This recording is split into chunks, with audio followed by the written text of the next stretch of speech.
Alright, so this is the... I don't have like a smooth word for this. The challenge in Gran Turismo where if I win an event, I sell the car right away. So how this is going to work is each time I win a race, I am not allowed to use the car anymore. I can only use every car exactly once, with the exception of championships. Because if I sell the car mid-championship, I don't think I can ever finish them, right? So that's the only exception. But for events that aren't championships, I have to sell it after the race.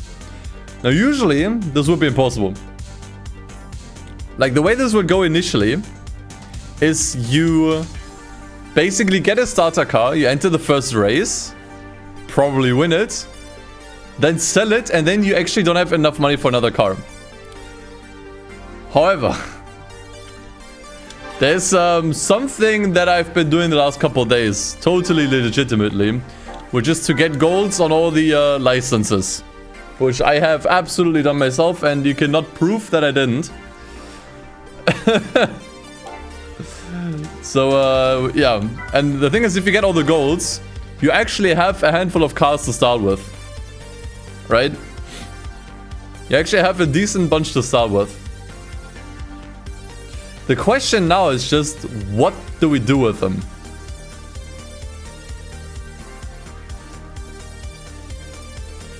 Yeah, I got all golds on license test, totally legitimate. Don't ask. Like I would never like just download a save file. Like never.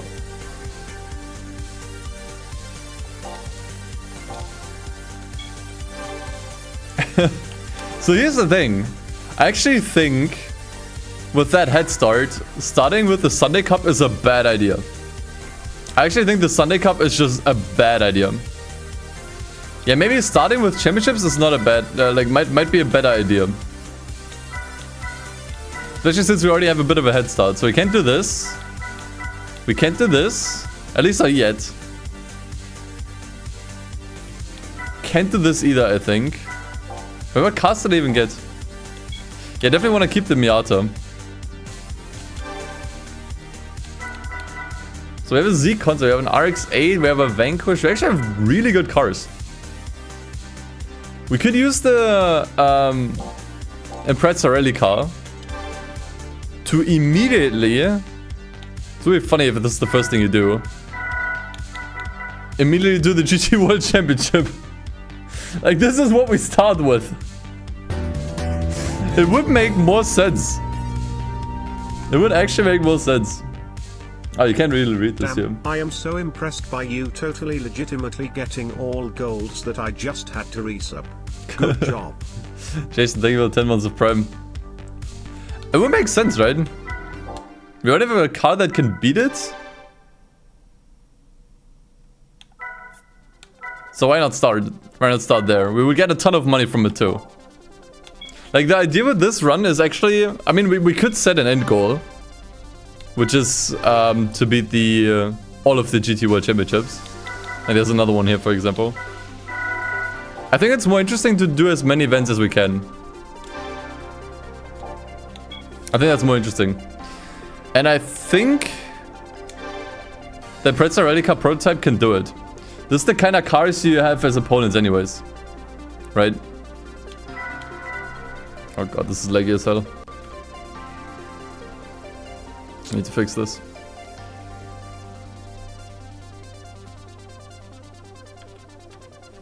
Okay.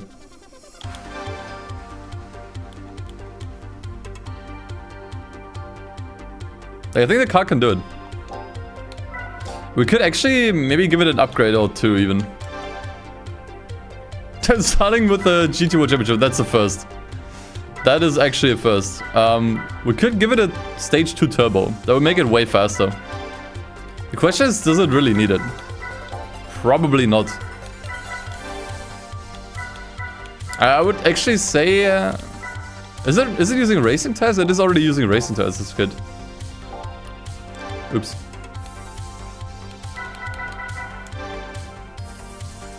Yeah, it's been a while since I played GT3. Haven't done it on stream in a while. I mean, it's already got everything. I actually think the stage 1 turbo is enough. Yeah, of course I can buy cars, yeah, for sure. Yeah, Gran Turismo is a little bit like Forza Motorsport.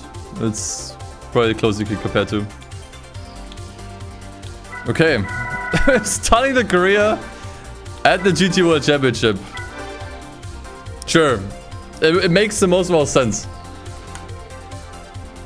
Like, I think we want to prioritize the long races in the beginning. Get as much mileage out of these cars as we can. I think that's kind of the idea. And the game looks so good nowadays. Like, I remember the first couple of times I streamed this game.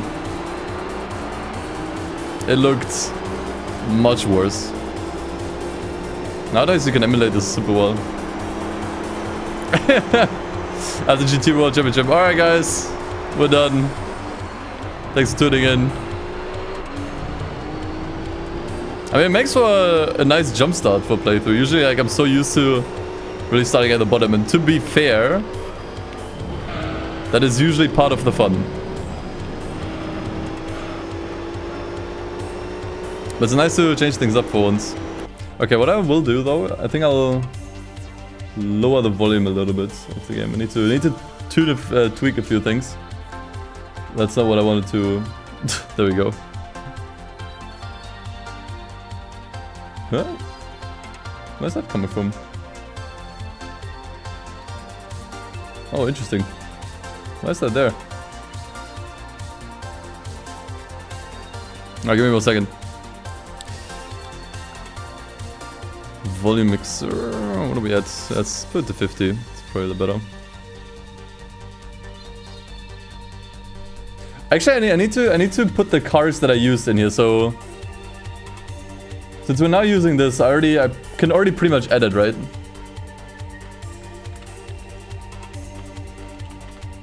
Oops, imprezi. I gotta try to keep these names short as possible, because we need to add way more. Can I livestream Gran Turismo Sport? I actually plan to, yeah. I actually tried to set it up the other day. Might be something we do in the future. I forgot how different the handling is in this compared to GT4. It's so much more straightforward.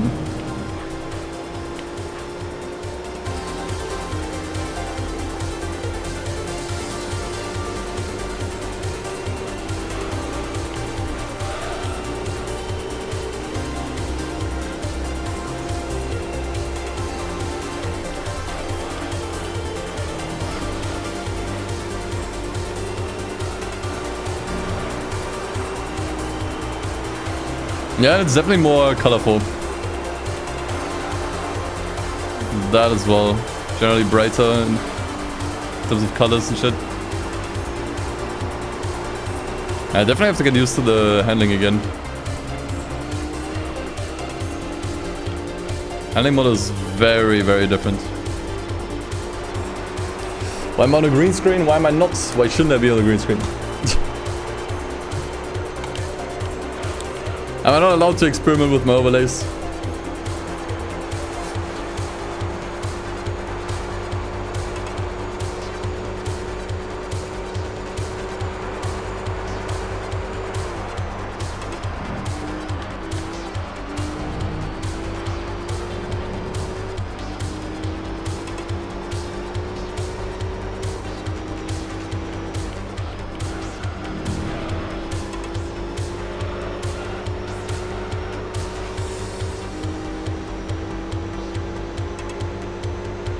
But this might actually be the only Gran Turismo game that has more than one GT World Championship. Correct, right?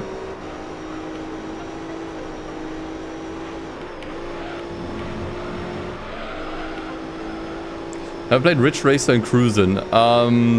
Cruisin' I didn't play. I played Ridge Racer 4, tiny bit of 7. Vita a little bit, and Ridge Racer 2 and PSP. I think that's about it. I guess Unbounded, but we don't count that. There's a Nuzlocke Plus / reverse Nuzlocke.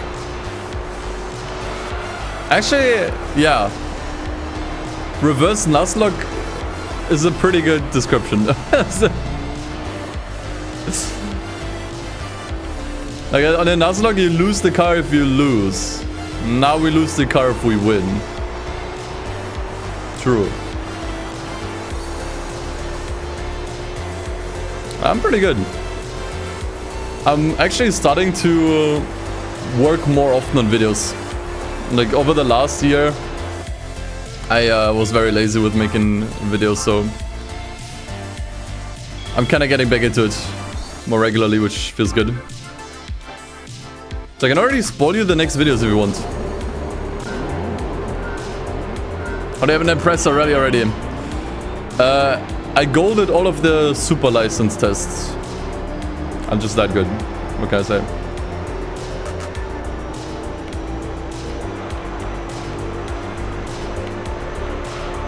James is currently working on a Midnight Club Los Angeles challenge that I've done, I don't even know how long ago. And I am currently finishing up the video on the Forza Tower. So those should be coming up in March. Plus maybe another video if we can pull it off. Generally, I want more uploads now for the main channel and also in general. I want to do more for YouTube. So if I stream less, that's by design. The less I stream, the more I can work on YouTube. And it's definitely something I want to prioritize this year. So I might only stream like 2 or 3 times per week. However, on the days that I do stream, I try to stream a little bit longer. Usually my streams would always be around 3 hours. Now I kind of want to shoot up to 6. Or shoot for up to 6 hours.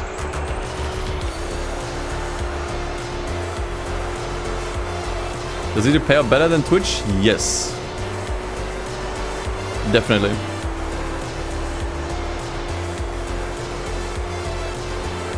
But I'm not even just doing it for money.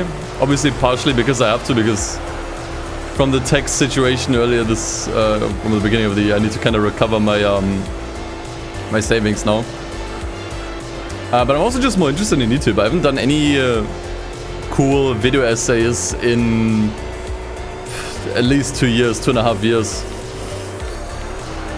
I kind of want to talk about cool things again on the main channel and make cool videos. Which is why once the tower video, the Forza Tower video is done, I will make a video on Nintendo Wii racing games. Kind of in the same style as my DS and PSP review videos.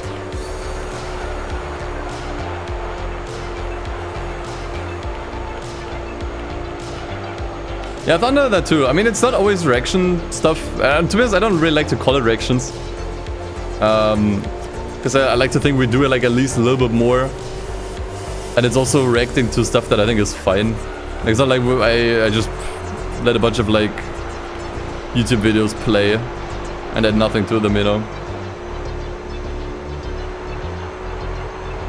But I wanna also do like a segment later today where we watch a bunch of racing game trailers and openings together, and I will grade them, basically. Via various criteria like editing, music choice, creativity, how well it represents the game, that kind of stuff. I think it could be fun.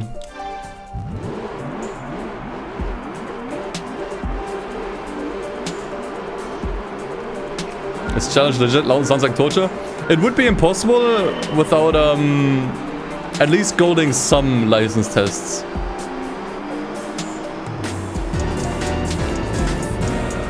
Is it every event? No. It is every race. It's just that championships are an exception because you wouldn't be able to complete any championships. Hey, Alex Johannek, thank you for the 23 months. Welcome back. Appreciate it, man. Did I actually complete the test? Of course. How dare you question my legitimacy? Of course I did the tests myself. I spent all afternoon on those.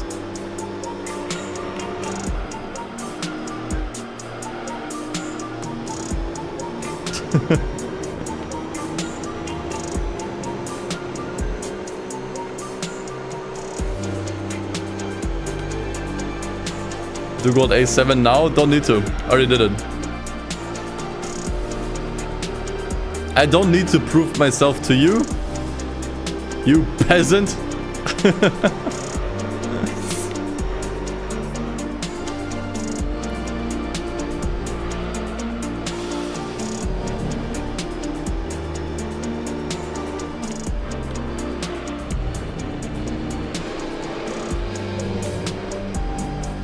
What's a good way to keep concentrated for editing? I don't know. I would say being creative is probably the best recipe. Always trying to come up with fun things to add to the video. Like, it really comes down to what kind of video you're making, right? If you're making a very simple edit, it's obviously harder to stay concentrated, where as compared to something that's super wacky with a lot of like creative edits. Like, for example, the Forza video that I'm doing actually will have some amount of 2D animation, which I've never done before. But there were a few clips where I wanted something 2D animated.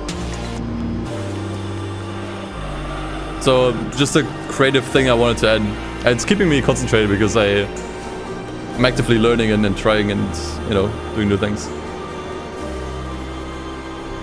I got the R license, I golded everything. Guys, obviously this run wouldn't be legit if I downloaded a save from somewhere. I mean, come on. You guys are acting like I just downloaded the save file 10 minutes before the stream started. I mean, I would download it at least 20 minutes before.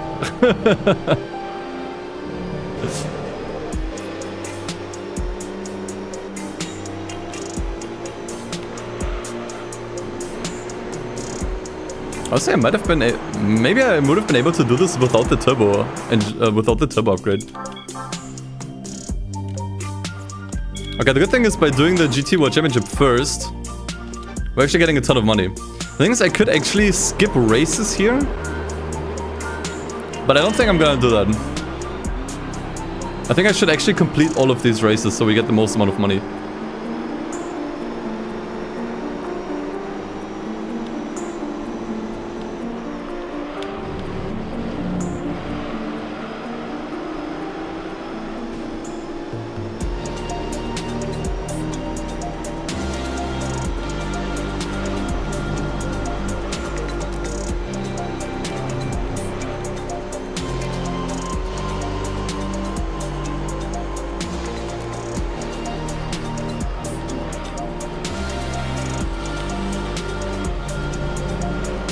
But it's interesting to see how many, how far we can push this.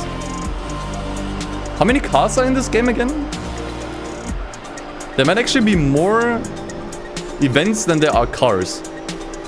Or single races, rather. Like, there are a few events we for sure cannot complete. Like, I think, for example, the Audi TT Cup is not a championship. Actually, it might be a championship. But basically, any event that only allows one kind of car, those are probably impossible.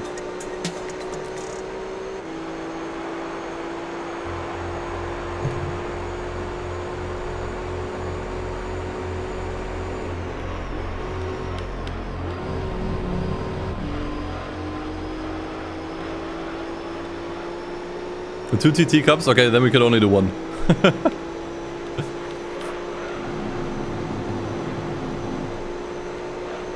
So with this challenge, you would definitely not be able to 100% complete the game. That's no surprise. But I think it would still be interesting to see how many events you could complete.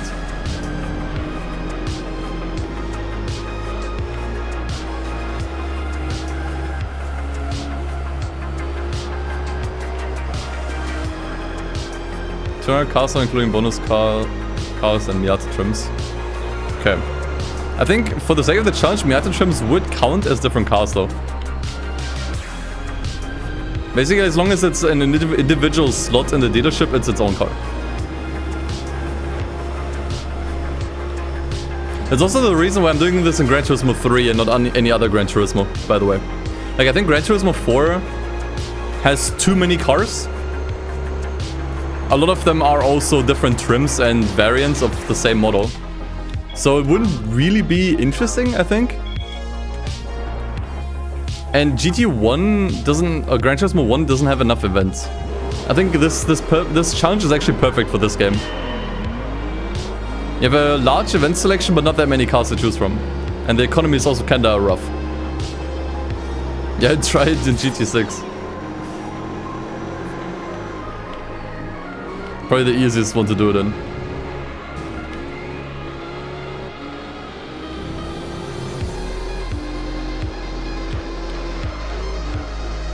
Yeah, like same exact thing with Gran Turismo 2. In fact, at Gran Turismo 2, this is probably way too easy.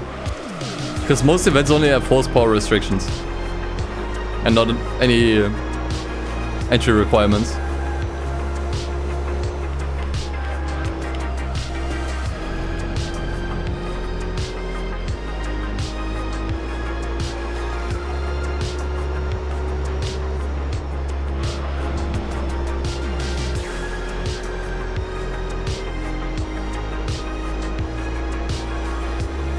So this challenge idea is actually something that got requested to me before.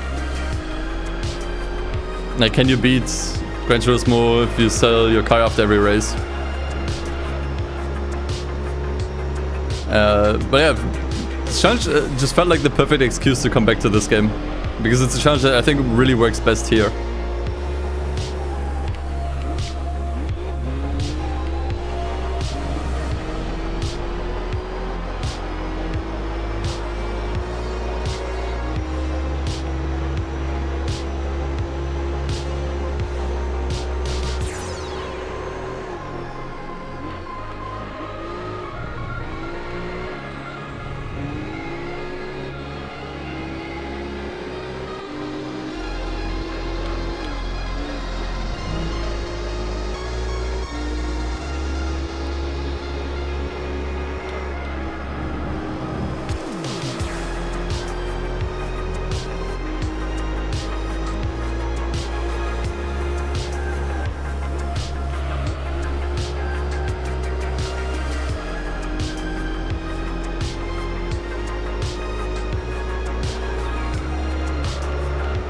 I'm trying to think, was this the right call even?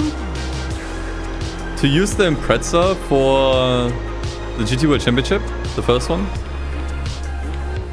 Because we can't use it anymore after this.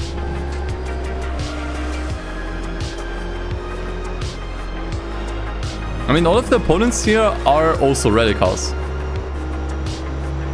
Like, I'm not sure if this car would have been better fit elsewhere. But I think it is, because it's not too overpowered, so we still have not enough powerful cars for later events. We're not struggling too hard. Like, we can win fairly comfortably as long as we don't make mistakes. And it's 10 events. This car survives for 10 events. Or 10 races rather, not events. It's actually pretty good. We could have maybe used it for some rally events instead. I'm not sure if those are worth doing though, at least not for now.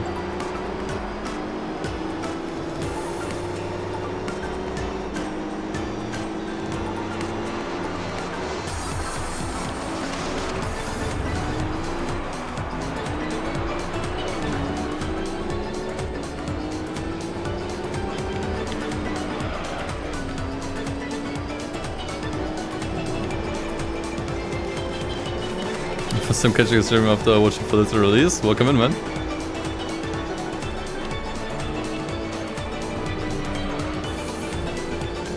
Did you get a rally Lancer somewhere? Yeah, probably. I think this is gonna be the last rally car we'll get.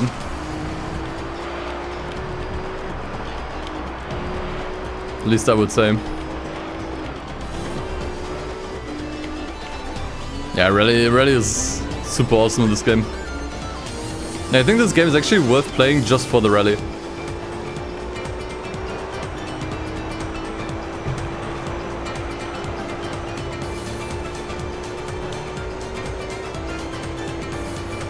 Convinced your friend to play the new TXR and you already played all the other TXR games. Nice.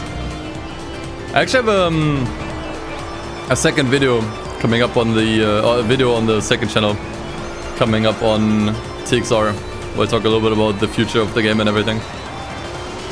Recorded it before the start of the stream. We're gonna finish editing it tomorrow. Am I gonna do any endurance events? Endurance events would actually make a lot of sense here. I think like the idea is with this challenge to get as much mileage, literal mileage, out of each car as possible, especially the good ones.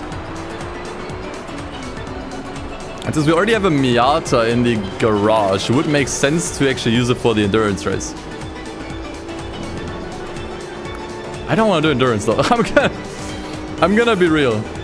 I kinda don't want to do it.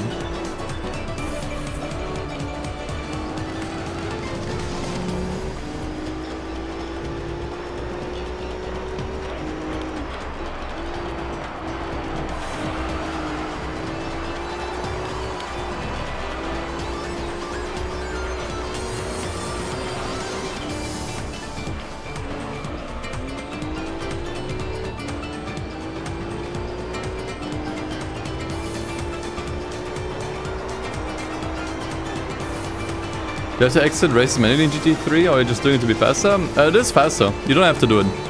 You can just kind of let the screens run through, but as soon as you cross the finish line in GT3, on the final lap, you can just pause the game and hit exit.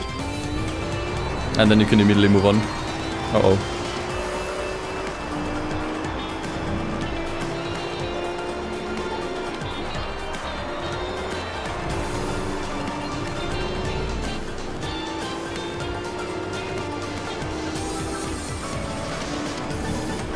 It's just a small optimization you kind of pick up on after a while.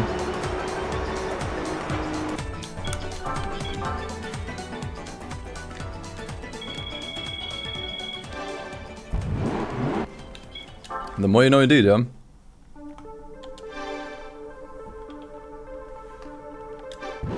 Ah, special stage roll 11. I actually really used to hate this track. But then I realized, like, wait a minute.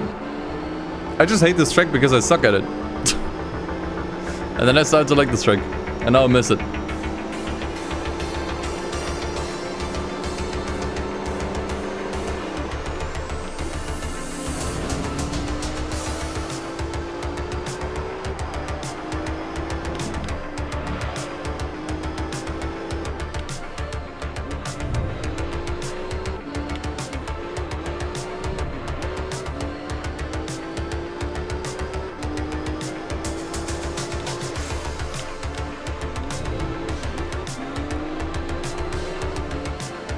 Yeah, Lance, I think so.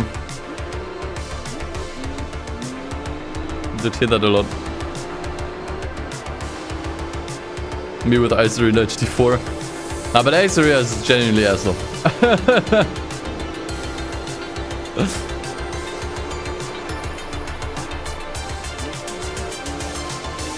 I wonder what real life location this is based on.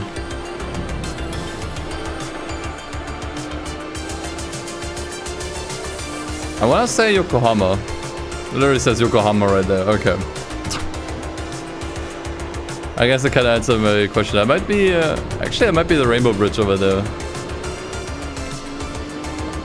Either that or the one gun.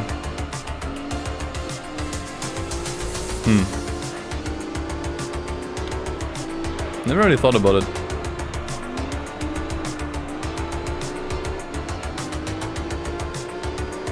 It's giving me dock area vibes.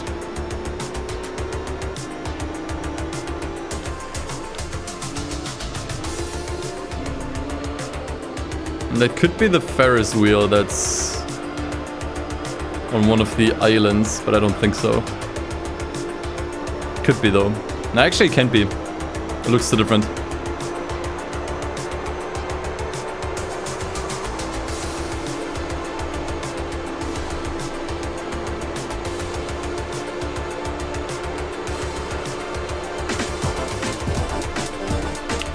Hey, Anakin. Thank you for the 6 months. Welcome back, dude.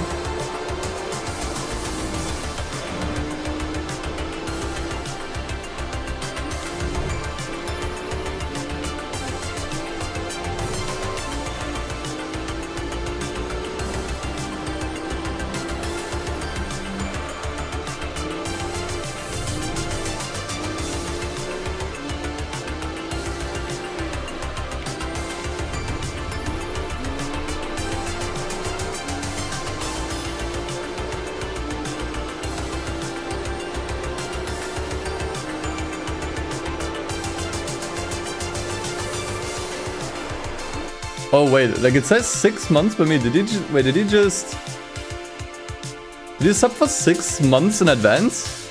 It says 6x on my end. Okay, if this was your first sub and you immediately sub for 6 months, then holy shit. Advance, okay. Then it's actually just not showing up correctly on my overlay. Thank you, man. Appreciate the commitment.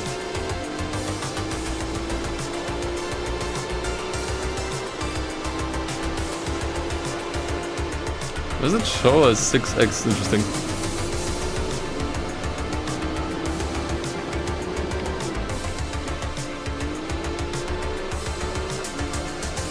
Well, that's my autopilot talking there.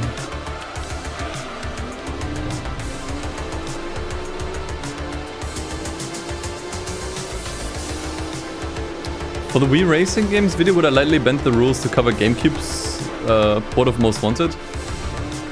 No, but not for the reason you think. Not because it's a GameCube game. I just don't think it's interesting. I wanna cover games that are unique to the Wii, not ports, not direct ports. I don't think there's enough interesting stuff to talk about or to see, you know. I did it the same way with the PSP Racing Games video.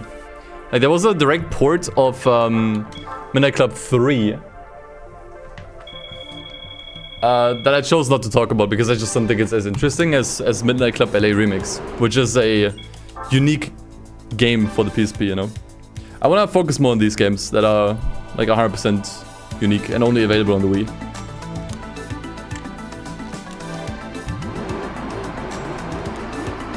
I gotta start already making a list of the most interesting ones. I am not sure if I will stream them, by the way. I still need to think about it. Out to the road here, it's so rough.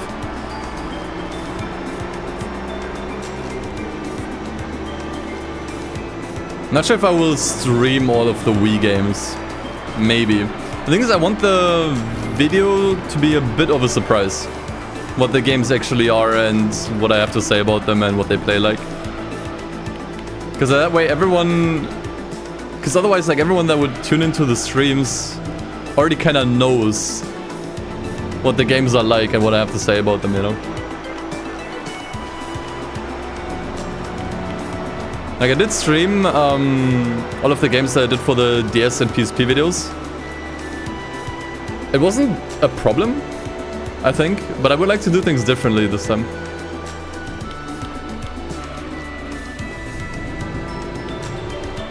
Especially because the thing is, if I stream, obviously I'm not super focused on the game at all times. Because I'm always getting distracted by chat and alerts and something else happening, you know. Like, I think it would actually interfere with the review process, I think. I would maybe stream a game after I already played it and wrote down my thoughts if I think it's really interesting.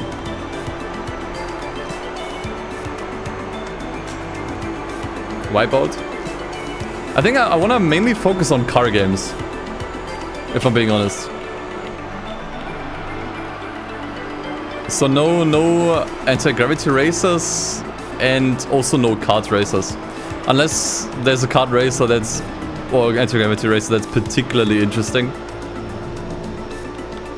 For some reason, but yeah. Am I allowed to buy cars again? Yeah, sure. You can buy cars here whenever you want.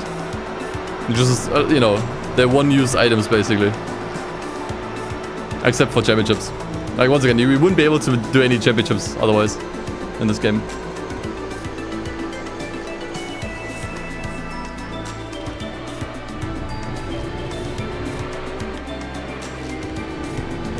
But I can do whatever I want, unless it's otherwise stated in the rules or in the title or whatever. If all it says is I can only use each car once, then that's all there is. And there are no more restrictions than that.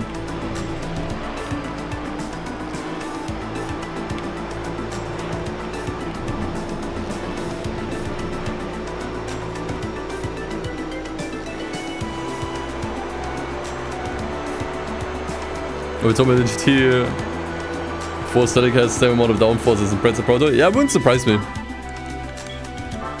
The early GT games that can have some slightly strange car data.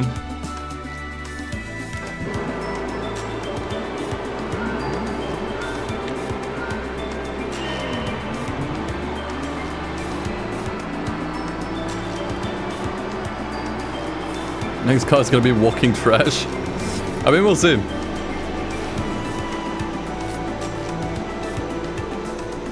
Ever played Road Trip Adventure? No. I do get a lot of requests for it. It's also known through other names. I think one was Koro Q. That's the Japanese name for it, I think. Yeah, it might be worth another video.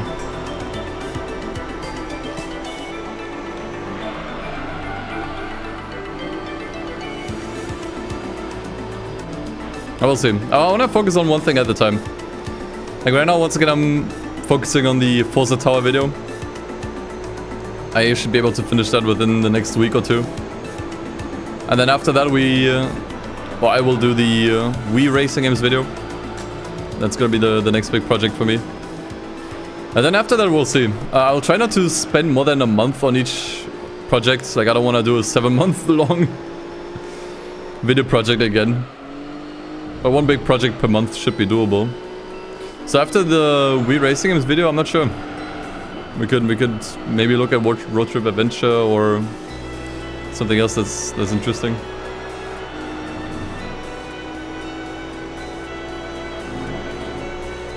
Also still getting a lot of requests for Racing Lagoon and Night Runners.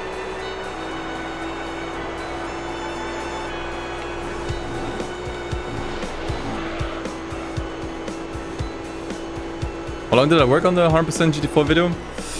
James and I, we needed 7 months for that video. I think I started writing the plot, like the story, in, I want to say February or March. That took a while. Then obviously cutting together all of the streams, going through all of the footage again. I was actually fast with that. I was fairly dedicated to knock down one like stream day per actual day. So that actually only took like a week, maybe a little bit more with some breaks in between. But yeah, the big bulk was definitely the actual recording process of all of the story cutscenes. Yeah, like as cool of a project that was not sustainable. Maybe if I had a successful Patreon, things would be different. But yeah, that was really like a one-time thing, I believe. As much as I would like to keep doing videos like that, it's just not really. It's just not sustainable, you know. It was a great video. I'm glad I did it. But I wanna be a little bit smarter with my decisions and commitments this year with YouTube. Make videos in a more reasonable time frame and also just generally better ideas. Focus more on ideas that are interesting.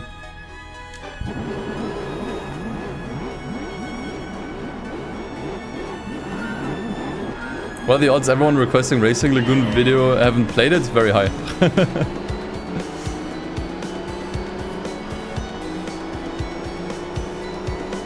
What's better in my opinion, emulator games or Steam / non-emulator games? That's hard to really compare. I mean, emulator games, and just generally setting up an emulator is a little more work. But once it's set up, it's like there's zero hassle usually. It just works. With PC games, it's always like when they're a little bit older, there's stuff that might not work anymore. You might have to patch it. Might not run well enough if you don't have a good PC. Like it really depends on the game. It's hard to really I generalize that, I guess.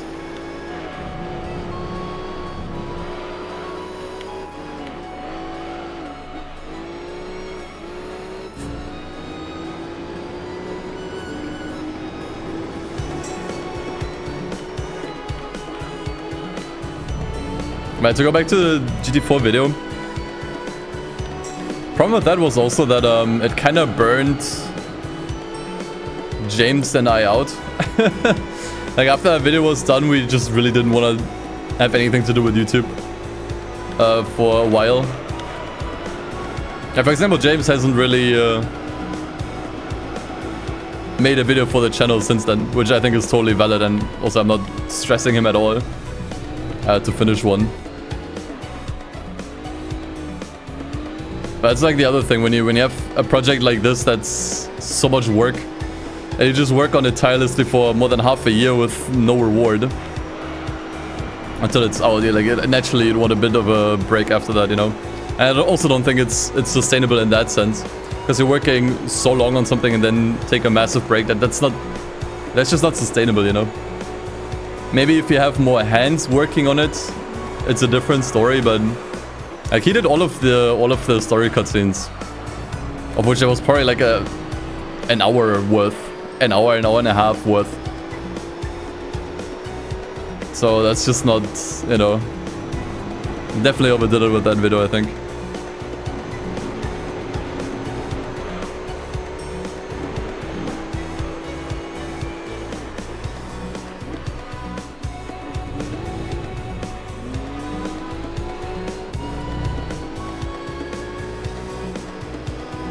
Has been the same since the incident. Yeah, but it was also kind of the same for me. After that video was out, I think I only did like one short video after that. I kind of forgot what it was. But yeah. I was also not really interested in making anything after that. It was just too much. So the plan from now on for the channel is that I think I'll work on one video per month. And I will try to finish the video within the same month. But which is usually like an essay type video where I just kind of yap. Because I also kind of miss doing that and having that kind of balance on the channel. It's only been stream highlights for the last 2 years, I think. Which, I mean, fine, I guess. But I kind of miss having that diversity on the channel. So one essay video per month, and then James will fill in the gaps with some stream highlight stuff here and there. Like that's kind of how we ran the channel initially, and it worked really well. So yeah, it's kind of what we plan to get back to. Can't remember where the music is playing from. I think this one's from Pokemon Mystery Dungeon.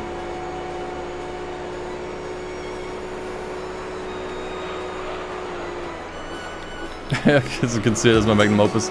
I mean, like, I think another, like, probably a more profound reason why I wouldn't make a video like the GT4 100% video again is because I feel like we've done it now. Like, how else are we gonna top it or improve on it? Like, we could maybe make the visuals look a little better, like my green screen scenes with dog shit, for example. Like, sure. But I think the only way you could one-up that video is by making it bigger, and I think that's just not worth it at that point. You parody the parody, yeah. Like, you just can't one-up that video anymore, I think. And I think at that, when you reach that point, it's better to try something new instead. Like, you've done something, you've done it well, you're happy with it, okay. Try another thing, you know. I definitely stood out. The thing is, I don't think you could establish a formula with that. Like, I don't think any other channels would do videos like this. Cause that was just a 100% passion project, you know. But yeah, it's just you couldn't one up that. So instead of desperately trying to make a video that's even better and that takes even longer, I'd rather try new things again. Try new styles of content. The thing is, I actually really enjoy writing, and I wanna actually get better at writing. So that's kind of what I wanna try. Hey, YouTuber, thank you for the 55 months. Appreciate it, man. Pretty goose.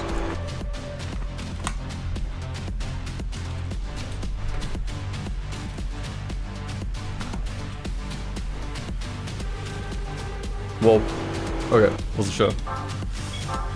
Okay, I think that was the last race, right? Am I gonna raid one more midnight? Yeah, we'll do more soundtrack reactions. Not today, but another time. Okay, I think that was the last race. Do I cheese the?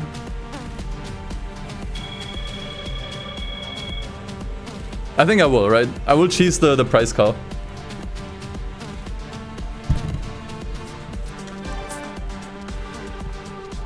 So let's see what we can get here even. I do not want that Miata.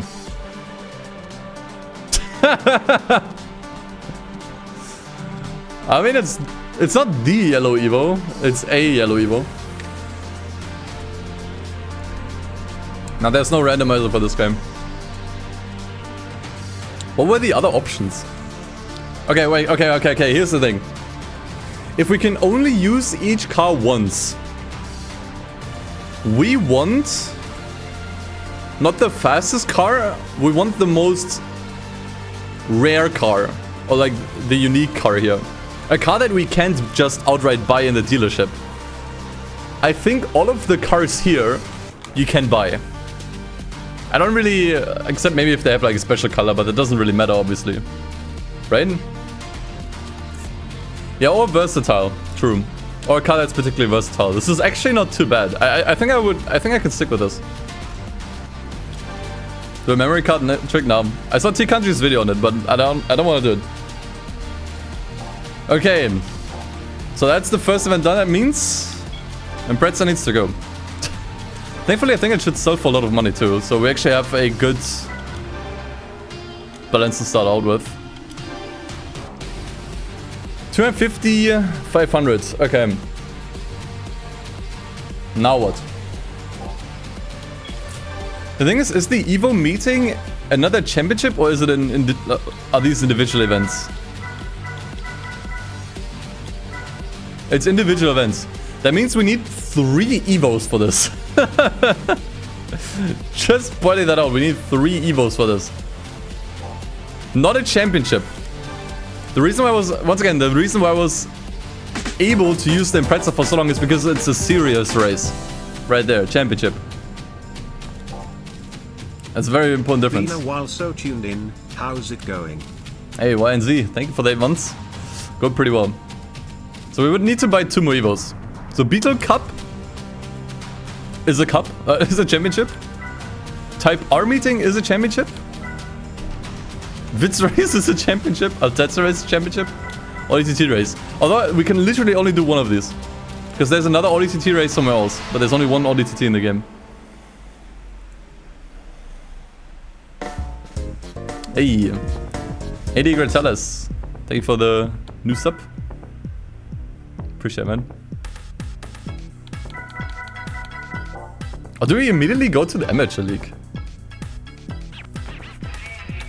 I think this is a little bit too far out of our reach.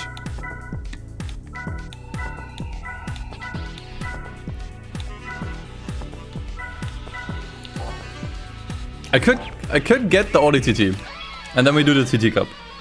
That's just like a simple thing we could do right now. Oh, holy! Sino, thank you for the bits. That's a little bits. Thank you so much. Okay, sure. The question is, okay, which ODTT Cup do we do?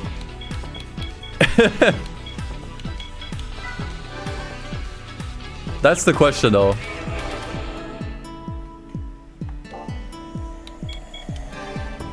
Oh, what's the other one in professional? I don't want to do the one in professional. It takes forever.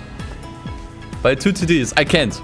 You can only use each car once. And that actually means the car model itself I can use once. Not this particular one. I can't just buy a second one.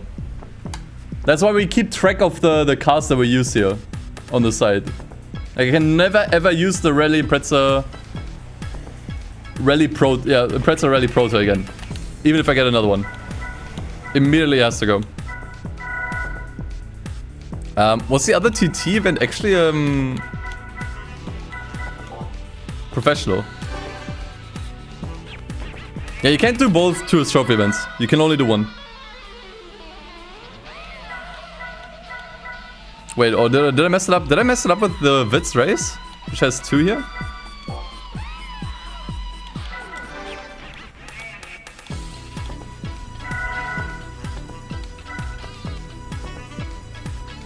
Two trophies in here.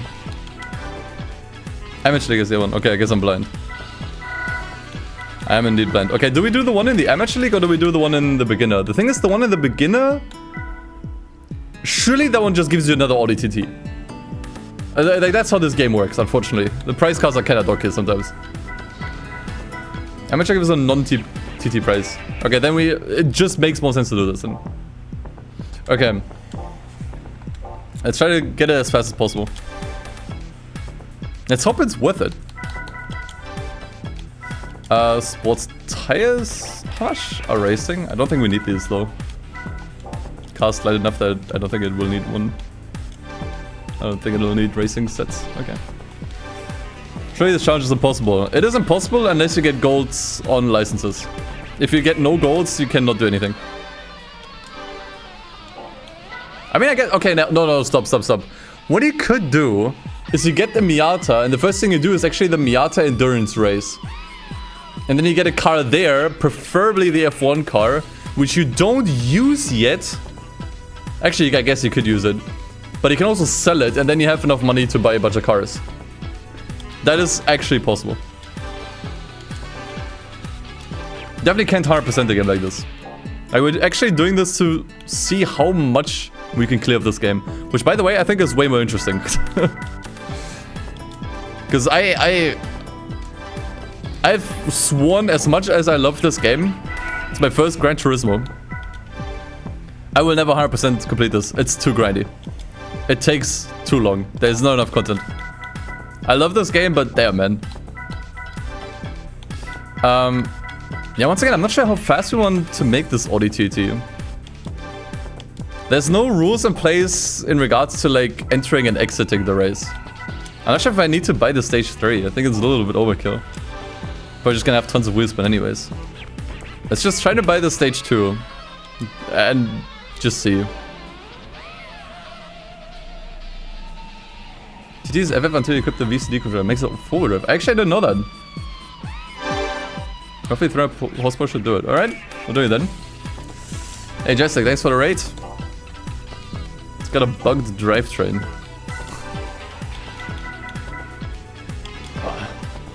A little bit expensive, but okay. Yeah, the game was totally not rushed. Anything else we want? Not really. I mean, better suspension might be nice.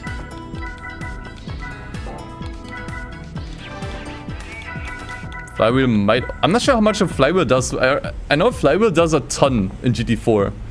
I'm not sure how it is in this game. There were a lot of cars where a flywheel upgrade made a huge difference when I played GT4, but I'm not sure how it is in this one.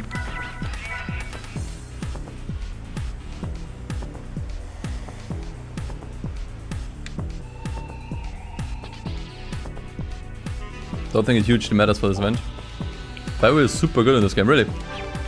I mean, it's not expensive. I don't think there's any harm in getting it. I think I should make the car good enough. Let's see.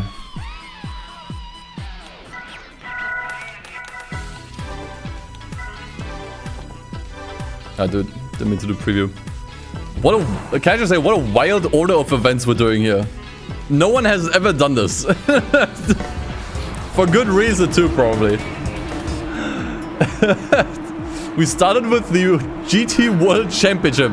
That was our first event. And now we're doing the Audi TT Cup. That is so cursed. Yukari, thanks for the prime, by the way. Okay, definitely had a much better launch than the rest there. Let's hope that we're actually fast enough as well. Okay, we're not on racing tires anymore. How to get the Impreza? I think you get it by doing or getting gold on all the rally license tests.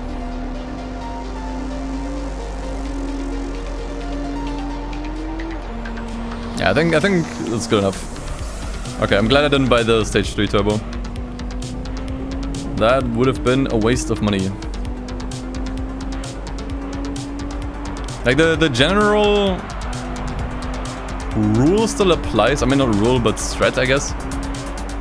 You don't want to overspend too much on upgrades. You want to get the car just fast enough that you can comfortably beat the event. So it's not like a pain in the ass. But I also don't want to make it too easy that you could have saved some money on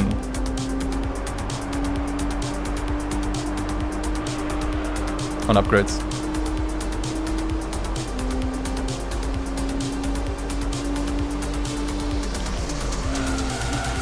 Ooh.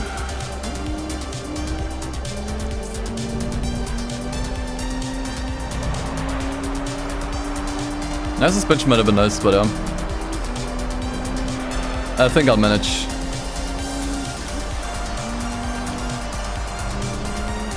Oh yeah, by the way, also need to update the car list.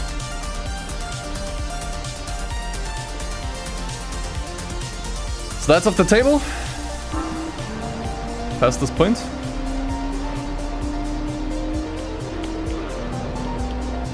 That's, by the way, the reason why I switched to a new layout, because I needed way more space here. Usually my old layout would not have been able to fit that much text.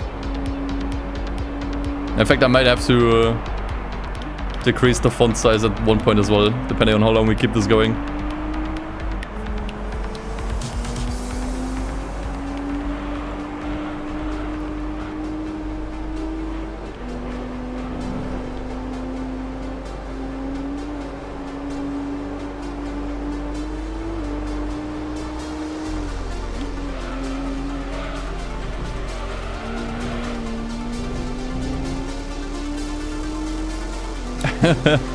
Yeah, my head does cover some of the chat.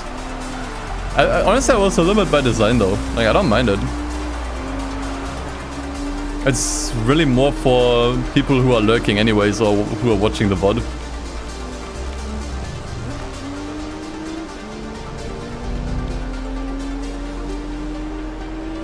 The thing is, I think it would look weird if the chat starts like all the way here.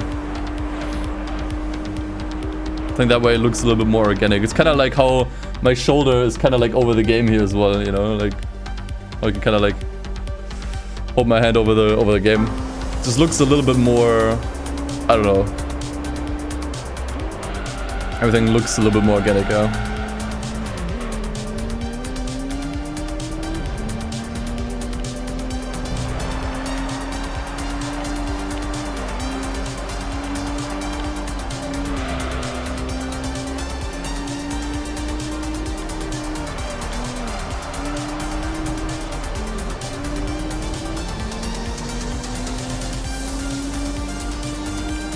Nah, tire wear only exists on professional and endurance races. At least I think. Might be some exceptions. Yeah, actually, yeah, I think it's lap dependent. I think only on 5-lap races. There are actually some of these in the Amateur League.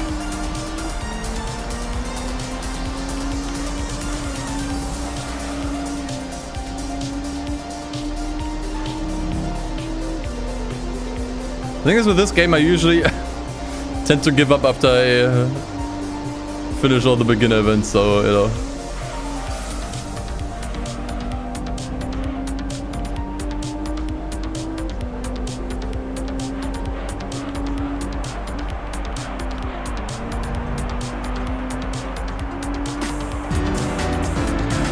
Hey, Goxel, thank you for the 22 months. Thank you, man. Good evening, Dustin. How are you doing? Are you having fun?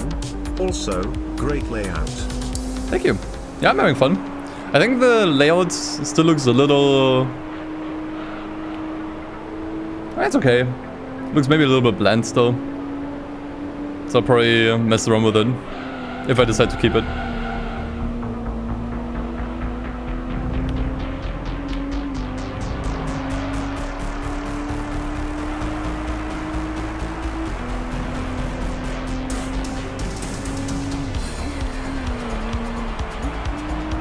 I am actually curious because I saw a lot of varying opinions on whether to use a green screen on streams or not. Like on the official Twitch subreddit, there was like a post that asked that question, like should I use a green screen for streams, and people were like had completely different opinions.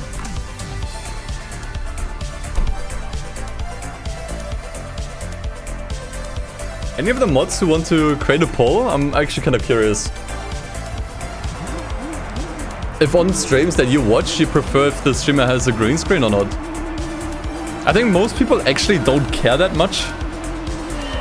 Honestly. Because it really doesn't make a huge difference. It's just like a design difference.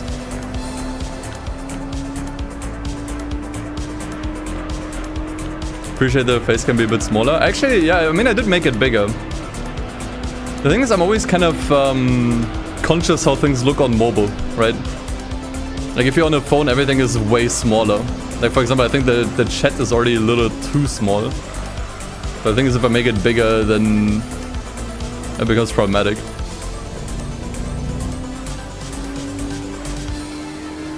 It's always nice to see a streamer's background, just to kind of see how they live, you know, what they might have in the background.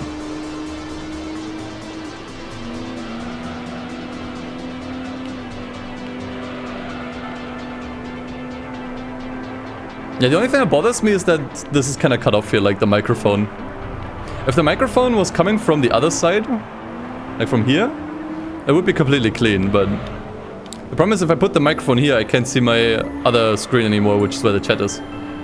So that's a bit of a problem with this green screen. But it's like the only thing that bothers me is that now my arm is cut off. You know?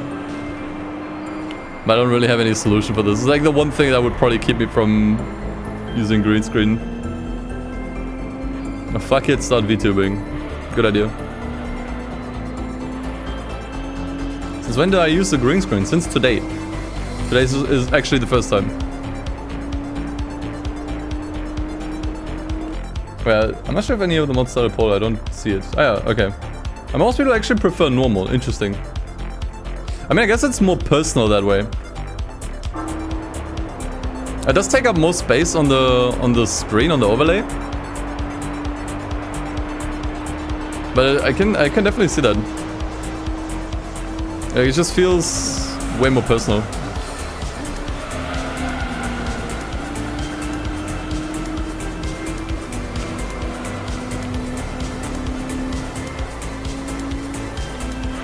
That was the rubber band right there.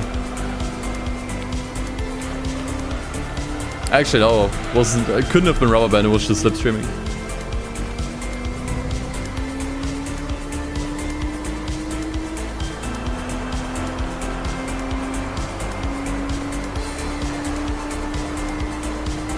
Thing is, with this I have to be careful not to wear anything green. I do have a green shirt. And probably some other shirts that have something green on it. That's the main limitation.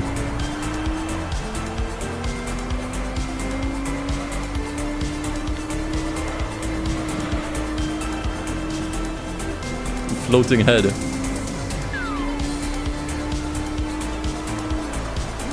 I could put it on for funsies.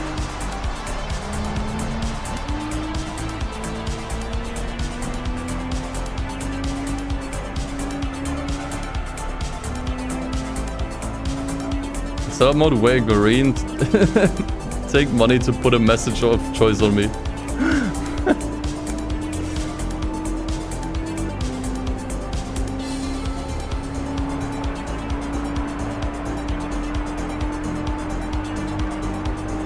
I'm gonna take out my green shirt after the race. I wanna see how it looks. Now I'm curious. I don't think I have anything else green, actually.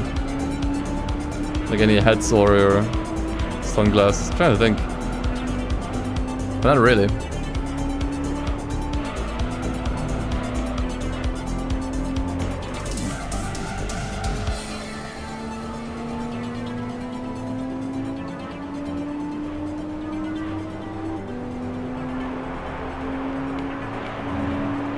I never know. I never had a green screen suit. That must have been someone else.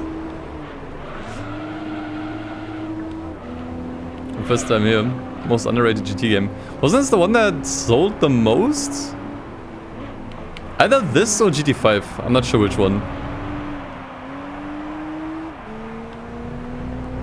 But it's actually surprising considering how many sales this game made. There's way less content on it in general. Like on YouTube and anywhere. And also just people don't talk about this as much. It's always GT4 this, GT4 that. Which I mean I guess makes sense. It's arguably the more interesting game.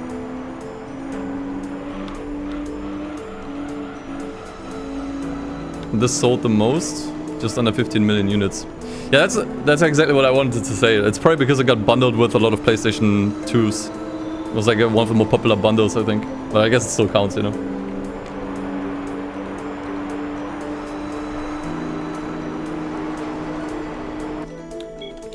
Okay. Let me put on a green shirt. Go watch the replay in the meantime.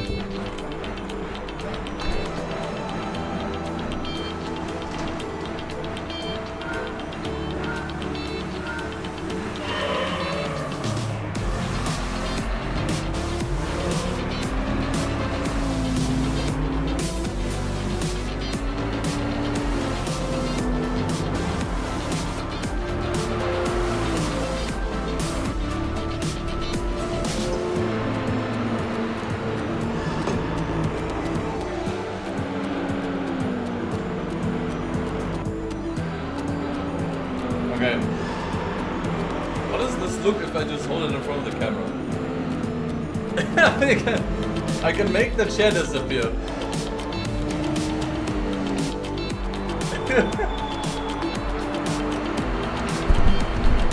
Now the microphone is gone. Oh crap.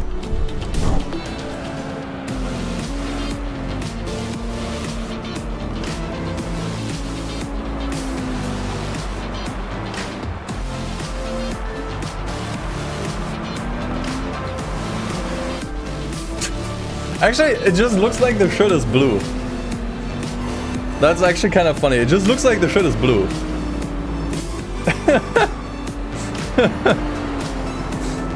I mean, I guess it works.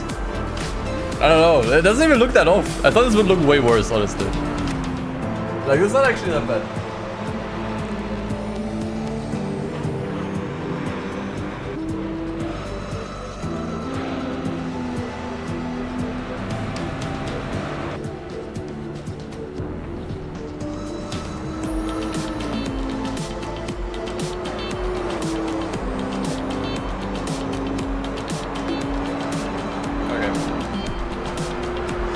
Keep it on. It's too cold for a t-shirt. I need to wear a hoodie. If I could, I would.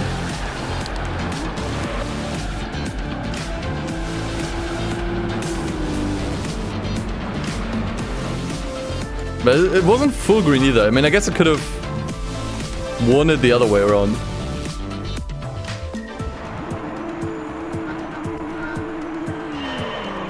If I could green screen myself into a driver's seat.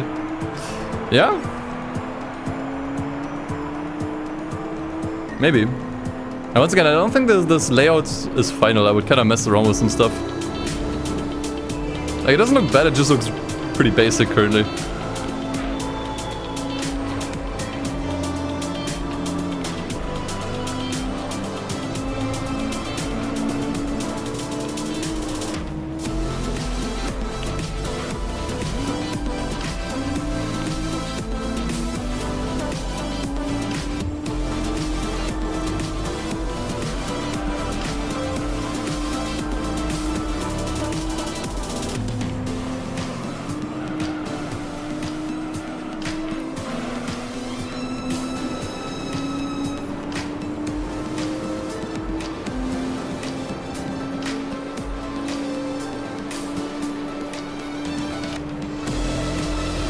This section of Tri Mountain looks really good in this game. Gotta say. Oi!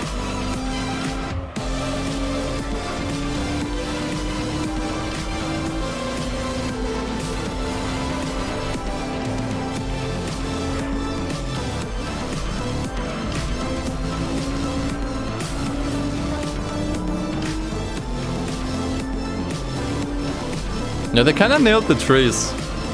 That's actually a good observation. Obviously, it's just 2D textures. Nothing super fancy going on. But in general, vegetation looks really good here. That's for sure.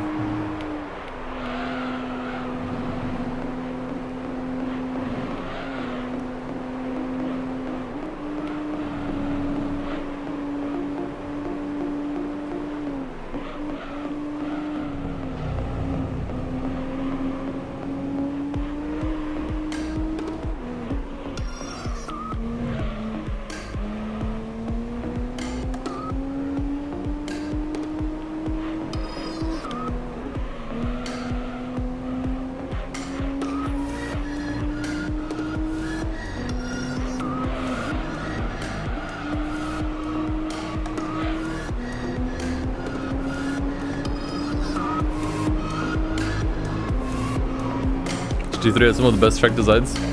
It definitely has some of my best versions of some tracks. And it has Smoky Mountain, so it wins by default. That's the thing, like, this game didn't have that many tracks, but the ones that were here were really, really good.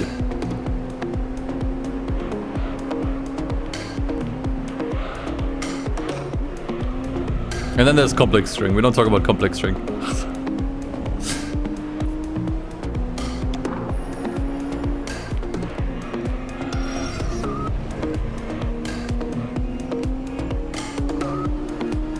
Yeah, Flo? I can definitely see that, yeah. It's kind of like an older 70s racetrack.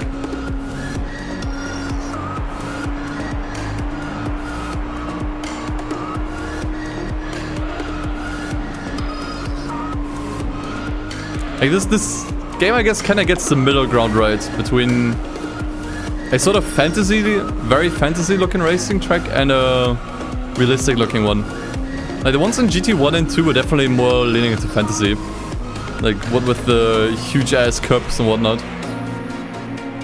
And GT4 they try to make everything kind of like look a little bit more believable and realistic. And this one's kind of in between. Which makes for an interesting look.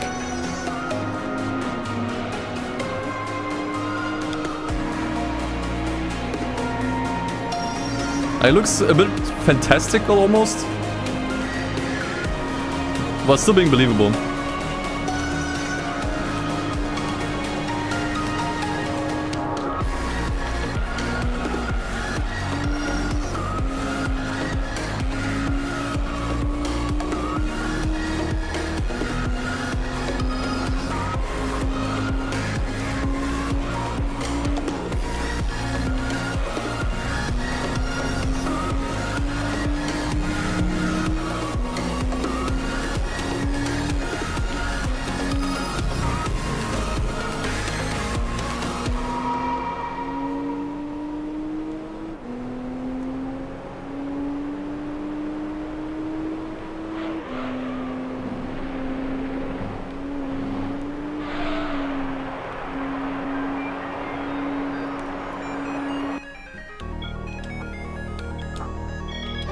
Okay, you get 10k from each of these, it's not bad actually. I think it's the same we got on the GT World Championship.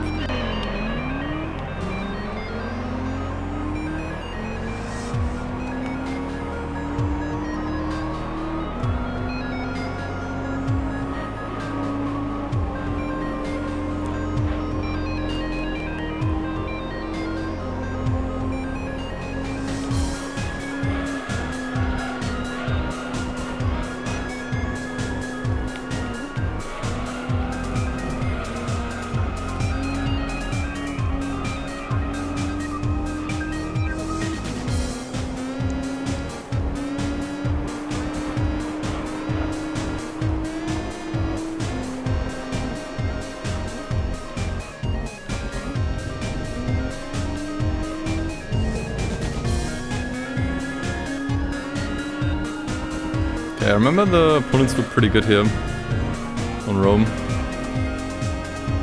Interesting song. I think it's from Undertale, actually. Dude, Undertale is also turning 10 years old in 2025. Shit.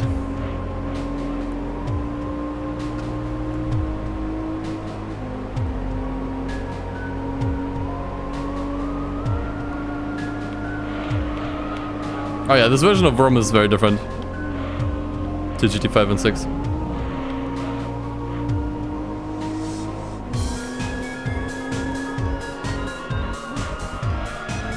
Stay more true to what was like in GT2. I definitely much prefer this version too, for sure.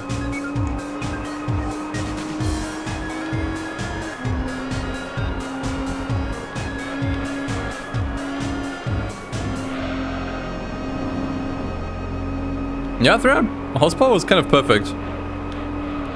Any less and we would probably start to struggle. Any more and it would be kind of unnecessary.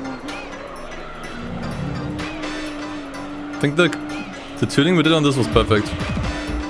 Or upgrading rather. We didn't do any tuning.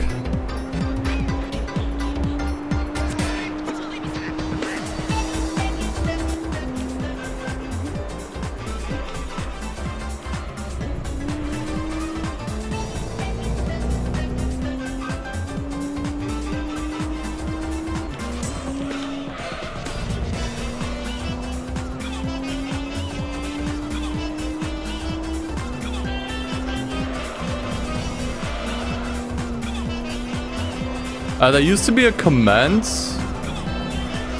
that spat out which song was playing. The thing is, it wasn't working half the time. And it was also only working with Spotify. I'm not using Spotify anymore.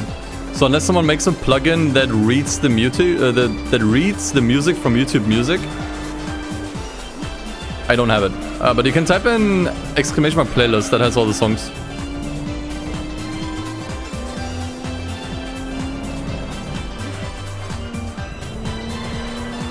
Yeah, I use YouTube Music. Like I switched from Spotify to that. It just made more sense. YouTube Music just has more copyright-free options. That's more stream-friendly. Because anything that's on YouTube you can listen on there. Whereas Spotify is a copyright landmine, pretty much. And I also don't like what Spotify is doing. I don't like that they keep charging more and more for premium while offering nothing new. I don't like that they replace songs with AI covers. And YouTube Premium just makes more sense, because you get YouTube, like, before I was paying like I think 11 euros for Spotify Premium, and now I'm paying I think 14 euros for YouTube Premium. YouTube Premium has YouTube Music, so I basically get the same thing as before. But then I also get no ads on YouTube. It's like a 2-for-1, you know. It's like I basically paid $3 more than before, and I get ad-free YouTube. And considering how much time I spend watching YouTube stuff, it just makes more sense.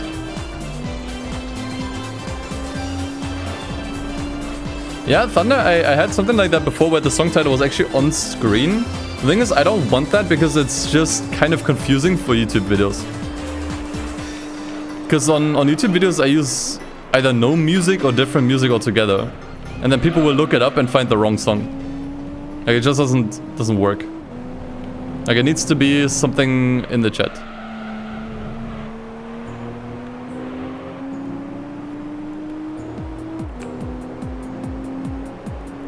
Is YouTube Music cheaper? I'm not sure if you can get YouTube Music alone. Like, I got it through Premium.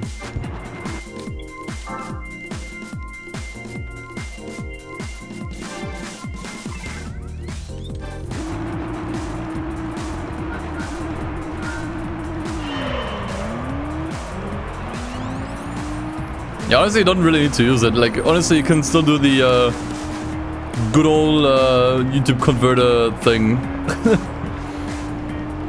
So I used to listen to for a lot of for many years. Find a song you like, YouTube converter, put it on your phone. GG.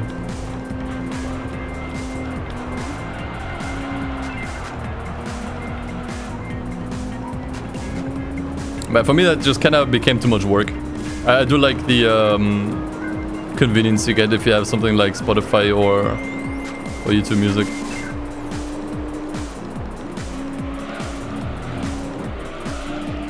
Why do these cars suck here? It's not the first time I'm noticing this. Like, the opponents can't take these corners, man.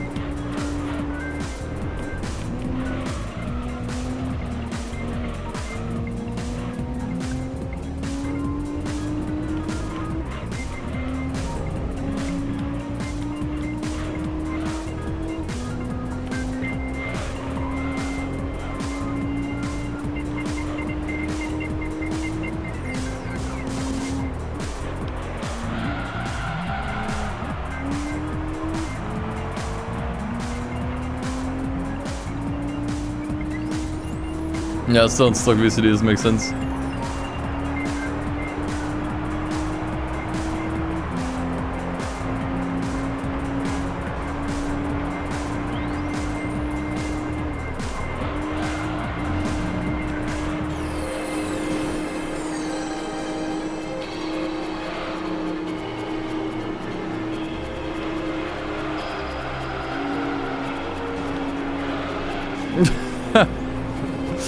Sure works.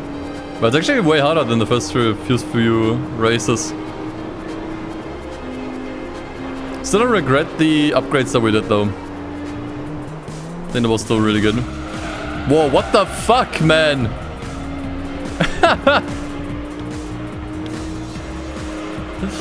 The AI was trained on Forza multiplayer drivers, man.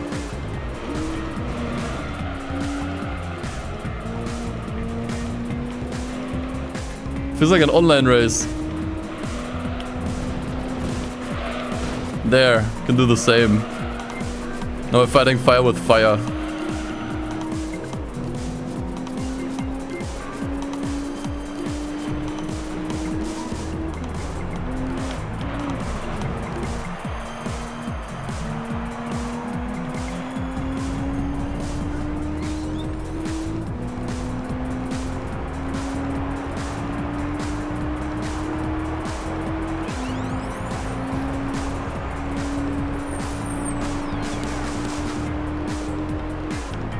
Okay, one of the opponents will pass me on this straight, but it's probably too late.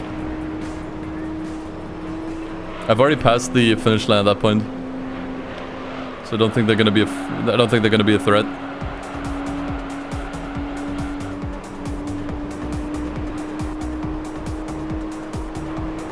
Well, they can keep up well.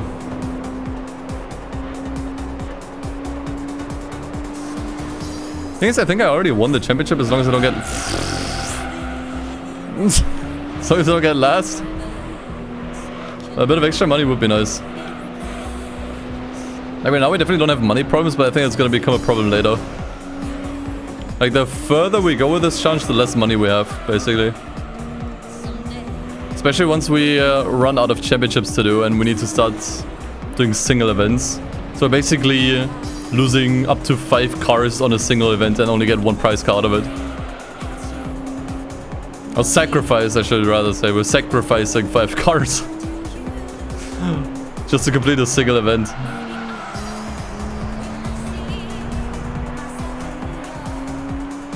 Okay, for some reason my chat got stuck. Okay. Sorry, I just missed a bunch of messages.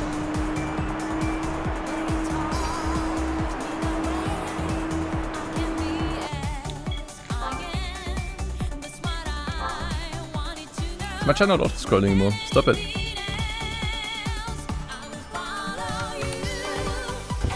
Okay, there we go. That's it for the ODTT. Cannot use it anywhere else ever again. Including the other ODTT challenge, which is now officially uncompletable. Okay. What cars can we get here? I'm trying to make out the silhouettes. Can we use this? For what? Is it all Audi S4s? I don't care no matter what people say. It's all OD, I suppose. Okay. I mean, it's a good overdrive car, I guess. It would be... The thing is, we would have to sacrifice it. Because we still need like 4 other cars to complete this. We don't have to use it now. I have to sell the Audi TT now, though. That one has to go. We still have a bunch of other cars here that we can use. And once again, I think I want to get the championships out of the way, as many as I can.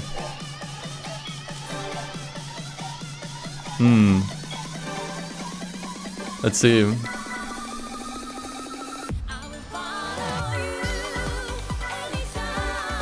That's one of the faster Miatas, right? That one you really should use for the endurance race. But oh my god, I don't want to do it. Void! Thank you for the 4 months of Prime.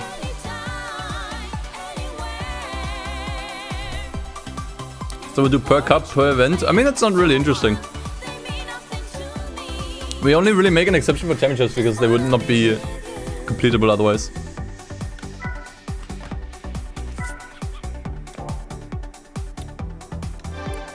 Gotta do some funking. The Evo race is not a championship, right? This one isn't. This one isn't either. I think Evos are pretty expensive. I'm not sure how worth it that would be.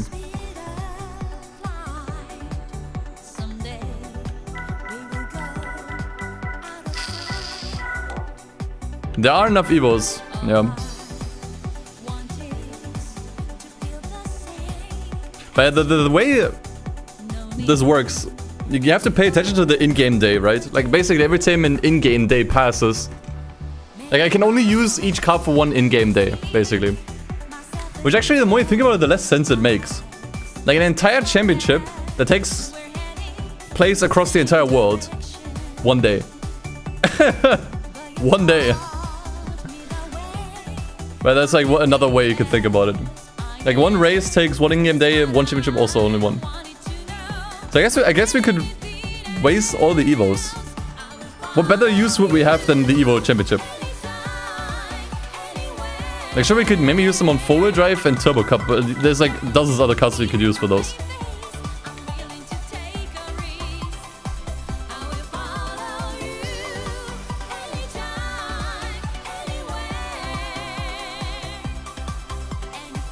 If you do the endurance race of the MX-5, would there be enough cars to do the Spider and Roadster races? Good question. I think so, though. Yeah, there are enough, actually. Right. We could just do the Altezza race, honestly. Or Type R meeting. There's plenty of these, actually.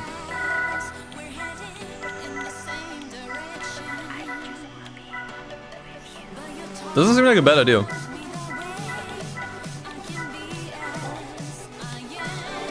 Kinda don't want to do any professional events. If I'm being completely honest. These take too damn long. I kinda want to just ignore these. Although I guess for this we would ideally want to keep an Elise, keep a Clio, and a TVR. So does this race have the chance to give you a touring car? I don't know. We could just buy one.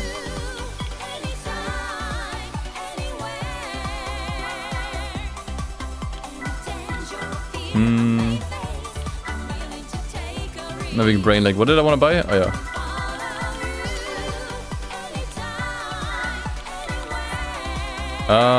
Toyota.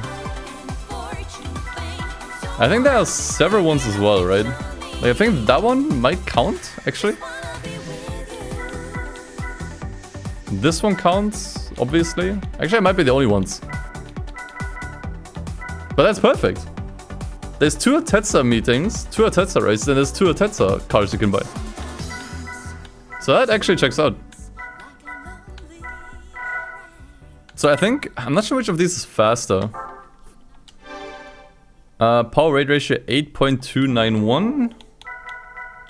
This one. Okay, this one's way faster. So I guess I'll buy the Lexus and do the beginner one with this one. And then use the other one, the Altezza, for the amateur one. I think so.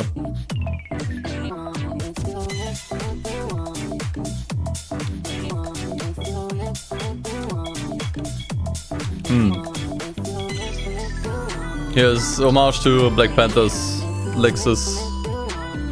Might it rest in peace. Let me check first if it actually can enter. I didn't actually check. Seems fine. Seems fine. Oh, okay. You can also use the Altezza LM race car, but that would be a massive waste. That would be a massive, massive waste. Okay, but this is actually perfect. I actually love this. 2 Altezza races, 2 Altezzas you can buy. Works out perfectly. One's faster than the other, so use the slow one for amateur, the beginner, faster one for amateur. This works perfectly. And I'll give it different rims. I saw y'all complain already. It'll get different rims.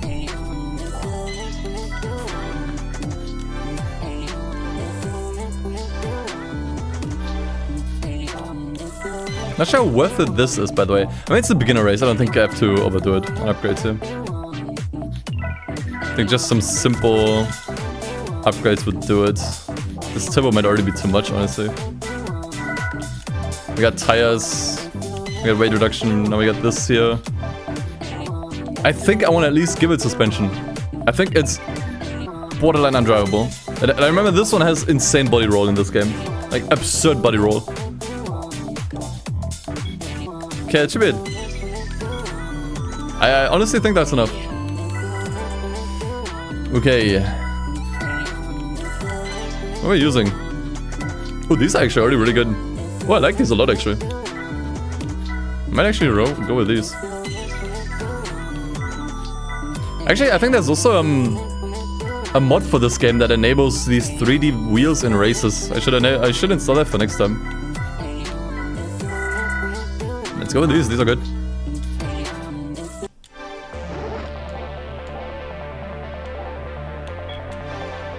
Actually, is an oil change worth doing on a new car? I know it is in GT4. 159 horsepower. Let's see how much we can squeeze out. It's just... Actually, it's a bit expensive here. A bit more expensive. 250 credits. In GT4 it's just 50. Now it's 167. Okay. We gain 8 horsepower just from an oil change. Okay, that's actually worth doing. Okay. Let's do it. Should be fast enough. NOS oil. Finally added some actual Gran Turismo music to the playlist. Oh yeah. Also update the description. XIS. I'm not actually sure which one it is, but it doesn't matter.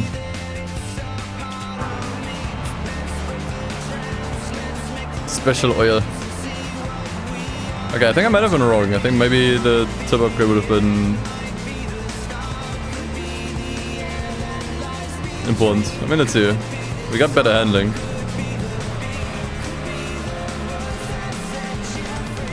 I mean, stage 1 turbo is not that expensive. I should just buy it, honestly. Yeah. I'll do it.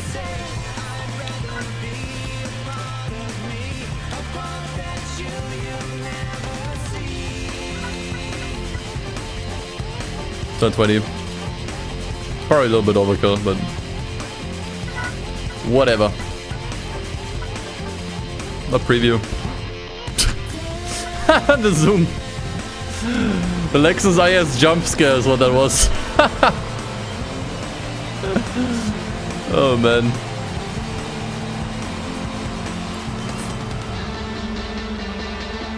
Oh, there's RSL Tetzas, okay. Man, then this one is actually way slower. That's actually crazy. I mean, I did see the power to weight ratio. It's definitely better on the Toyota. But I want to keep the Toyota Tetzas for the amateur one.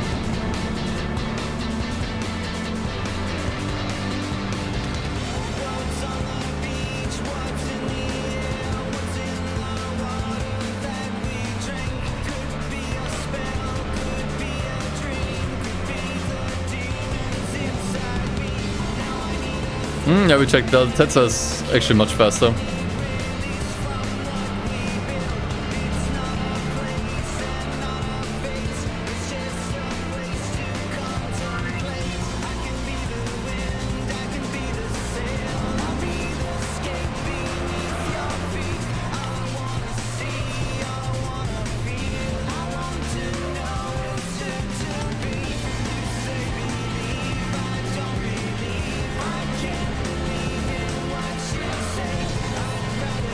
Now, if I lose the race, nothing happens. I can try this as many times as I want.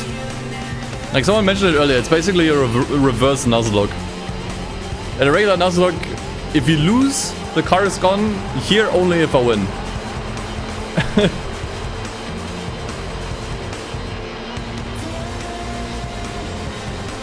If an in-game day passes with a successful event, the car used for it needs to go. I actually like this challenge a lot, if I'm being honest. It's really interesting. I never had to strategize this much around what cars I use, especially this early on in the game. And the order of events is completely messed up. Like, this is the wildest, wackiest order of events I've ever done in this game. And events like the Sunday Cup are actually poison. Like, those you actually do not want to do under any circumstance. It's completely pointless. Like, you sacrifice 3 cars for actual garbage. I mean, I guess you can use garbage cars for these events. But I don't know. It's actually like this. It makes me really play this game very differently. Which I think for this game in particular is very important. Yeah, you have to use your brain and strategize. It's really fun, actually. Yeah, maintain as many cars possible. Try to get the most use out of them and try to see where they would actually fit best. Like, for example, with this car. Sure, you could put it into, I don't know, the rear-wheel drive cup or Sunday cup. It's not a good idea though, because then you will never be able to do the Tetsa Cup anymore. Because the car is gone. I love how I am the only Lexus here. By the way, you know what? That's that one meme with the white girl sitting on the couch with the 3 buff dudes behind her. That is actually this.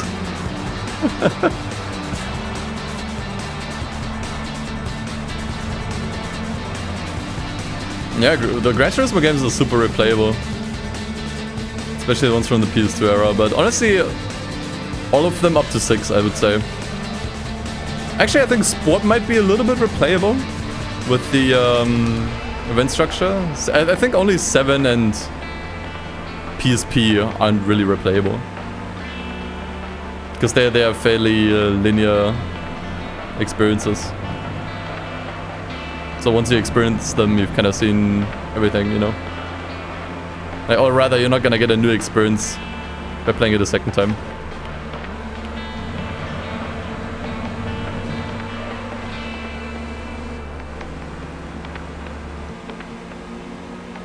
Okay, we might actually struggle pretty hard here.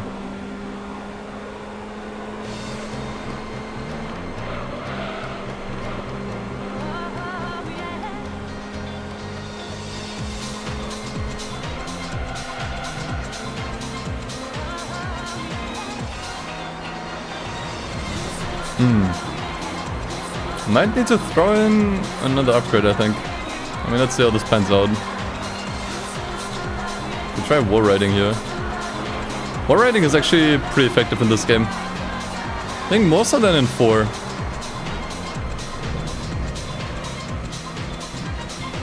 Because the cars here, I think, generally have more grip. So you can really abuse that.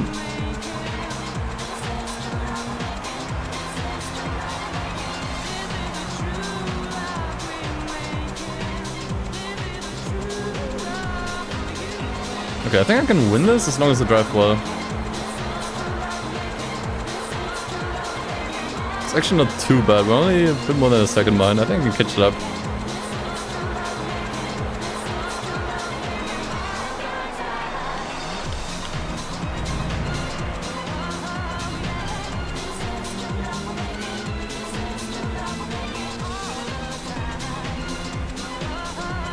I'm gonna attack. Nice. Can I just keep the lead?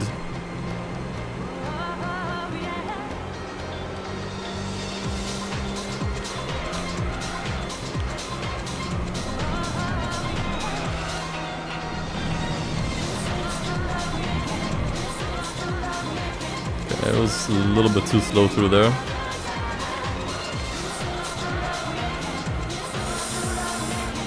Okay. That wasn't great. Okay. I think I can live with this though.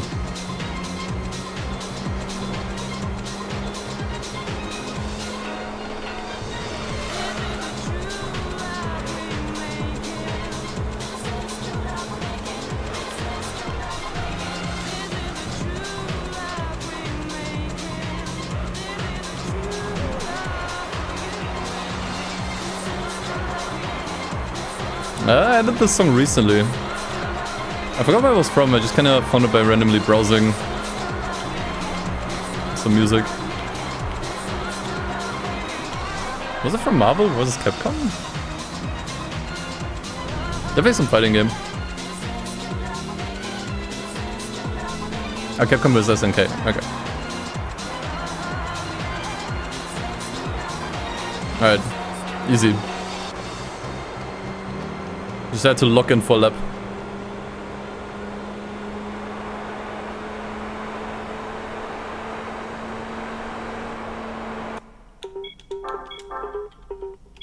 We only get 1,000 credits from these, but I mean, I guess it makes sense.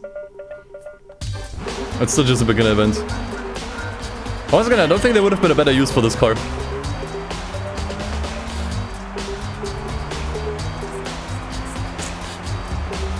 Yeah, definitely want to get the championships out of the way first, if I can. But it's generally events where making a decision is pretty easy. Like I wanna sacrifice the Evos on the Evo Cup, for example. Like where else am I gonna use them? We can always use other stuff. For stuff like the 4-wheel drive cup or turbo cup. We can only use Evos in the Evo Cup. If I win a car that I've already used, is that just extra money? Yes. I did establish earlier. I can only use each car model once. Like doesn't mean each like separate car. If I get a duplicate car, I can't use it because I didn't drive it before. It's still the same model that I already used, so I can't use it. Alright, see you, Flo. Okay, I think here we might actually be a little cooked.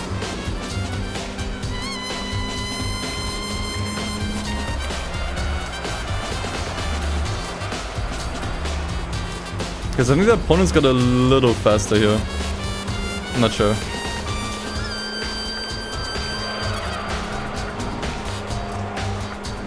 I mean, I'm still fairly close. Would special price colors count as the same models? Yes. Basically, if it's not a separate... Okay. It depends how the car is named. We'll make the decision when we get there. Let's leave it at that for now.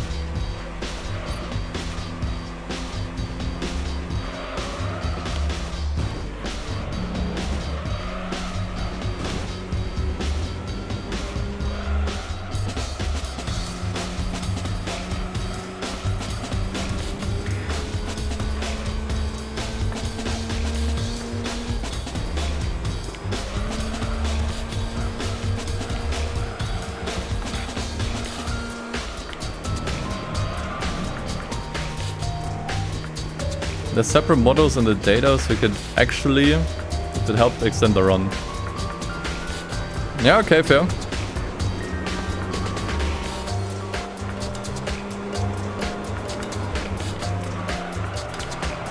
I think what I would say is, unless the actual name of the car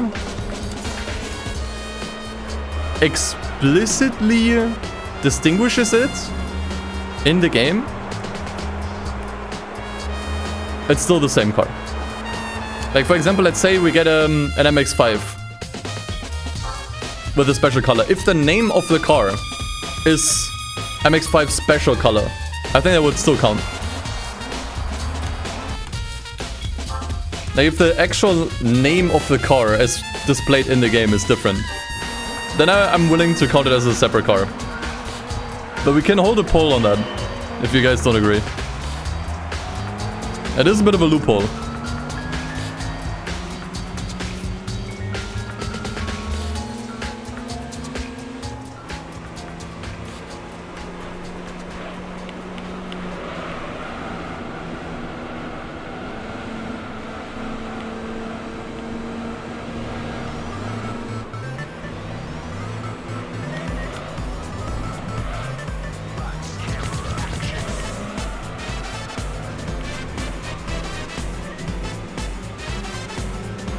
Do you think there's a differential between 89 and 39 Miata by name? Yeah, that is kind of true. Actually, I think it says like 1.8 or something. I don't quite remember either. I will see.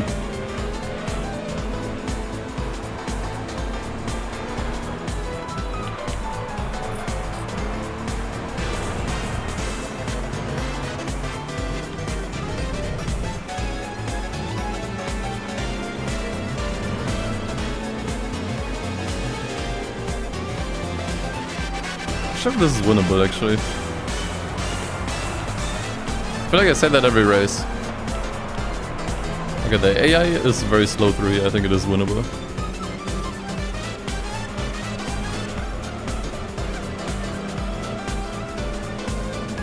Nah, I think this is winnable. Simple solution if specs or name differ. Yeah.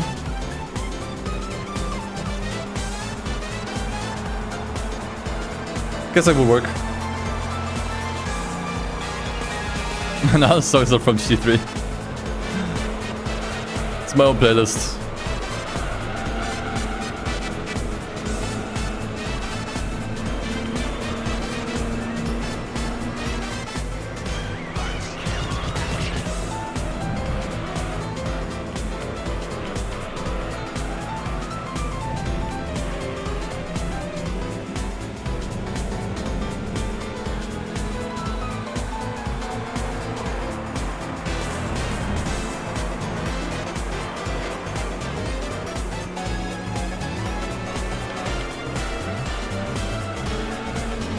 Okay.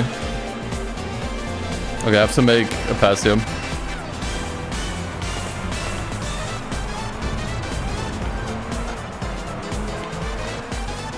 Okay.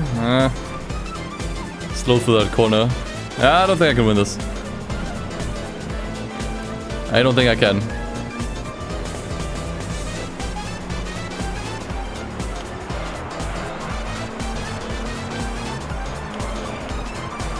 Oh no, now I fucked it up completely. Okay, we'll settle for thirds. Hopefully. I mean, as long as we win the championship, it's fine. We don't win that much money from these events anyways, so... Oh god, this is really bad. Oh fuck. Okay, I have to reload. That was actually horrible.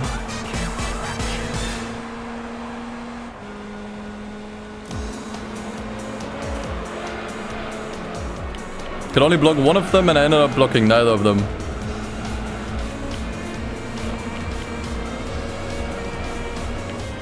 Oh, that happened, yeah, we just got an extra lap. Okay, go for an early overtake here, there we go.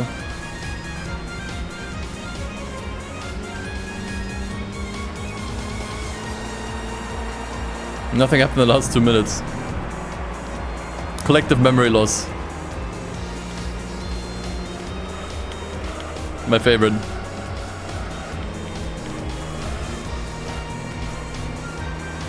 Okay, I don't think I can go for an overtake here. So I'll try to take this corner as fast as I can. Okay, that was much better this time. Okay, I still don't think we can get first.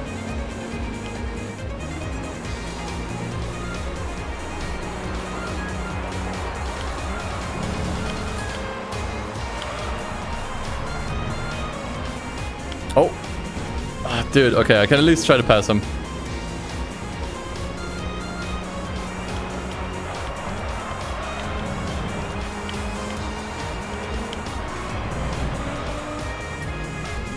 If I can get this right, give me one more attempt.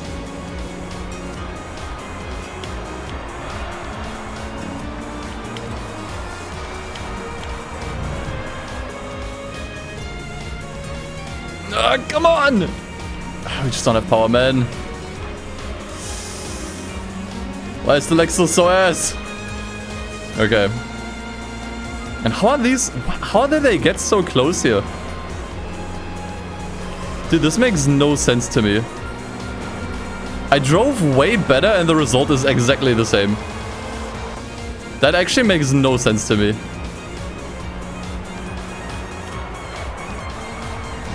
That's crazy. Why does it have to work? Okay. Last reload. What happens, happens. Why are you so annoying there? Holy shit. Like, he could not be in a worse spot. It's actually unbelievable.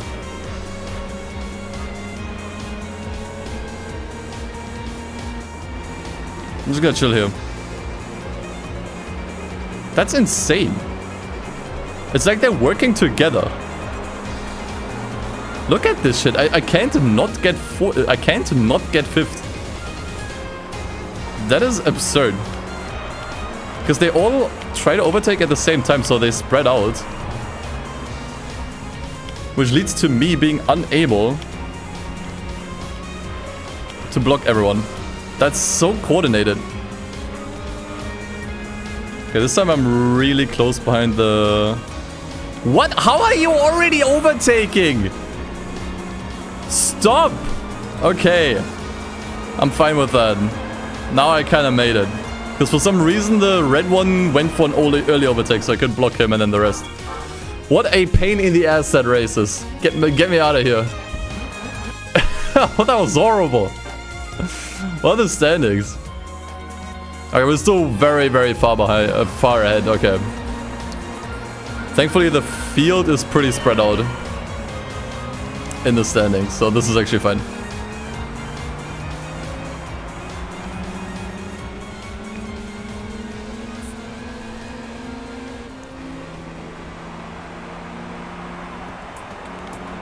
Actually, absurd how much harder this got all of a sudden. If I knew that beforehand, I would have actually upgraded the car more. I guess that's how the game works. I kind of forgot about that. Like, if you enter a championship, the first few races are easier than the last ones. So if you can just barely beat the first few races, you should upgrade the car more, because you will struggle way harder later on.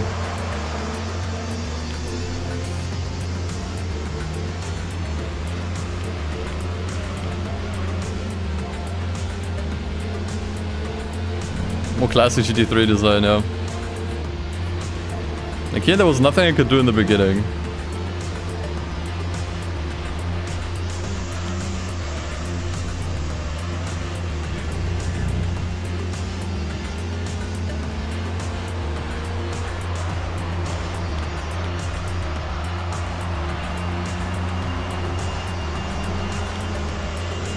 Okay, I think we might have a chance here though, because we do have the handling advantage. I have to go for it. Okay. Was not very fruitful.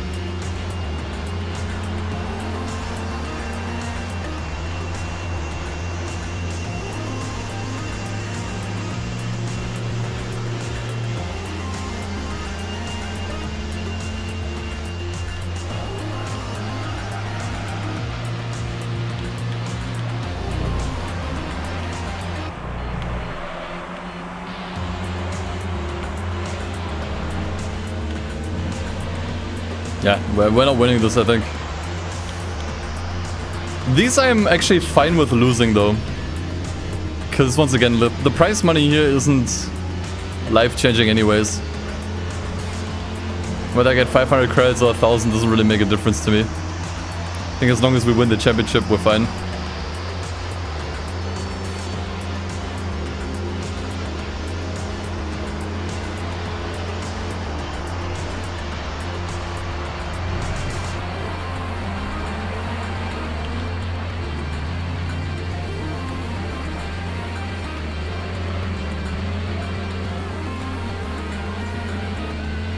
I mean, maybe I can at least get third again. You've got to be kidding me.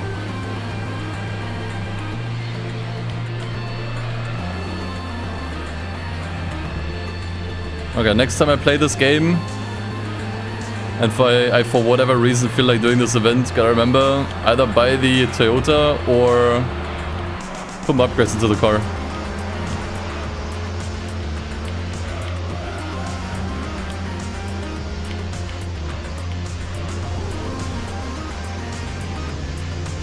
I think I can at least get third. I think near the end there are more overtaking opportunities.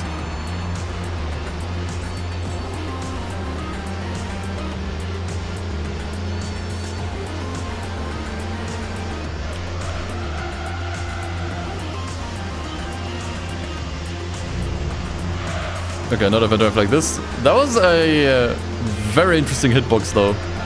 I don't think I actually physically hit that.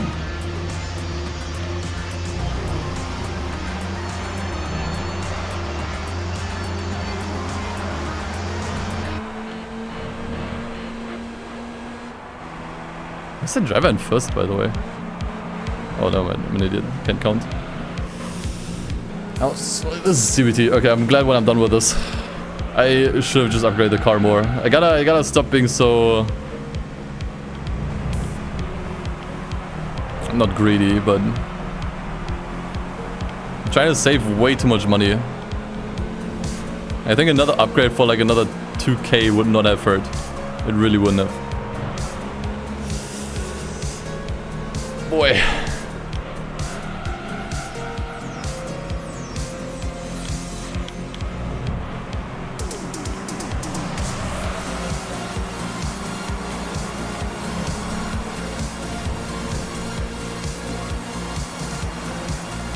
Okay, now I got him.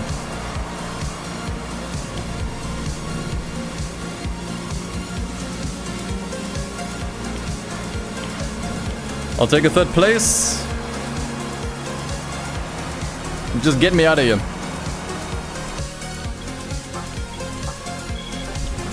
Yeah, 200 credits instead of 1,000 doesn't make a difference. Okay, what do we get here? I actually don't know. Let's see. Anything valuable? That looks like a Celica over there. Might be good.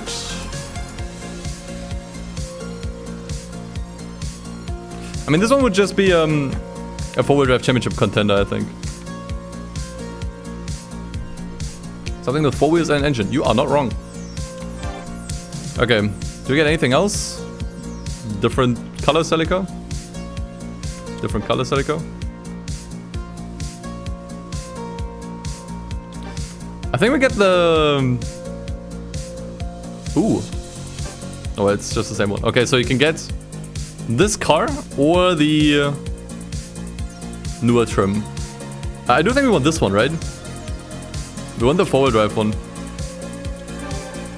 There's more than enough front-wheel drive cars that we can use. So let's get this one. Alright. Get this Lexus out of my garage. I don't want to see it anymore.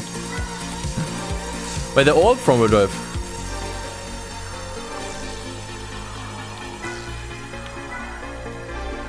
No, there's no way. It's actually front-wheel drive. They look the same to me. Well, now it's too late, I guess. Now it's too late. It was a bigger wing and bonnet. Okay, I did not pay attention. I mean, it's okay. We didn't necessarily need it, I think. Either would have been fine. Okay. I haven't saved since I started. Do we do the other Tetsuya Cup now? I kinda don't want to, but we could.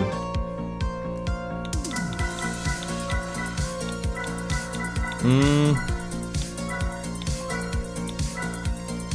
Vitz race? I mean, you just get another Vitz. I think it's actually where you get the pink Vitz, right? So, totally pointless. I get a card that I can't even use. Type R meeting might be good. There's several we can use even. So, I will do the type R meeting. Not sure what you get. But it's a lot of events we would clear though. Which would be the best one? For the first one. 5.8 is pretty good. 5.4 is even better. 6.1 is pretty bad.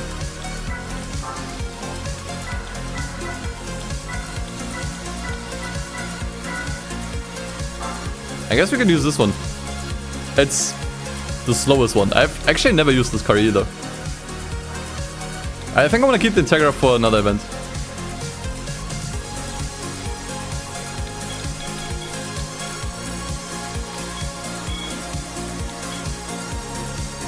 What a weird car. I don't think I've ever used it. Doesn't look bad though.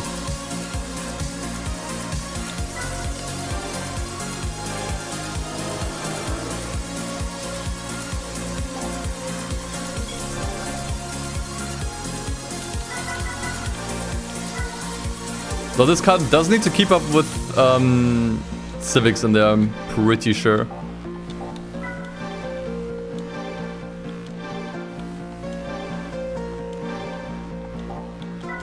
I'm not even sure if this is worth getting. Second stage there. No turbo upgrade. Very interesting.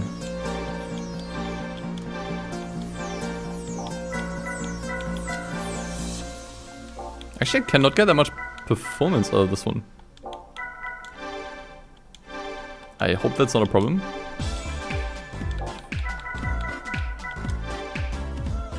Not sure if stage 1's gonna be enough then.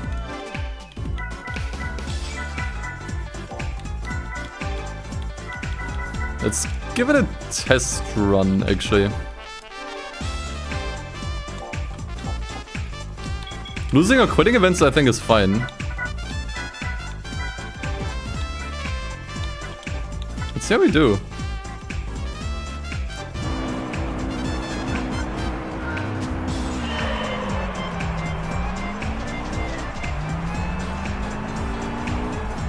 I mean, we are pulling ahead. I think this event also gets harder later on, but I think this is fine. I think this is fast enough. To probably get it first on the first corner here. Okay, I guess I can do an oil change. Some almost 3 horsepower. Okay. Now preview.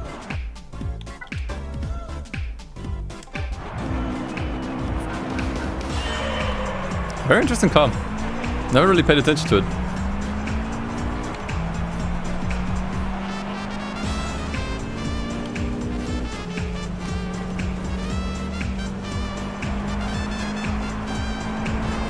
There's only 3 cars that can participate in these, right? Actually, maybe like a tuner car, race car version that you can outright get. You could probably put in here as well. But that would be a waste.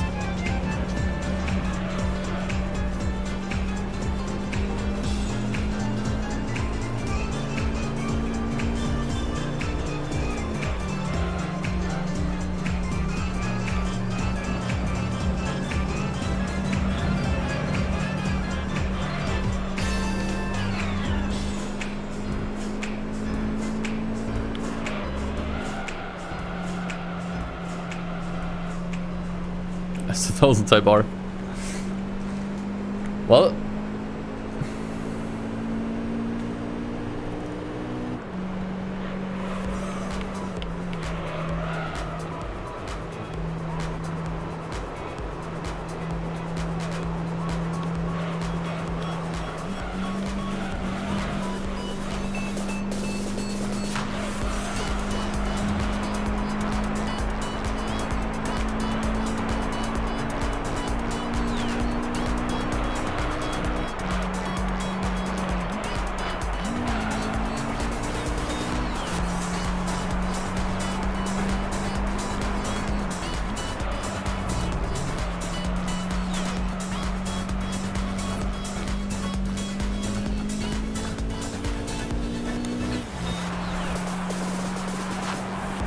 Yeah, I'm not sure what we can do with the Celica that we got.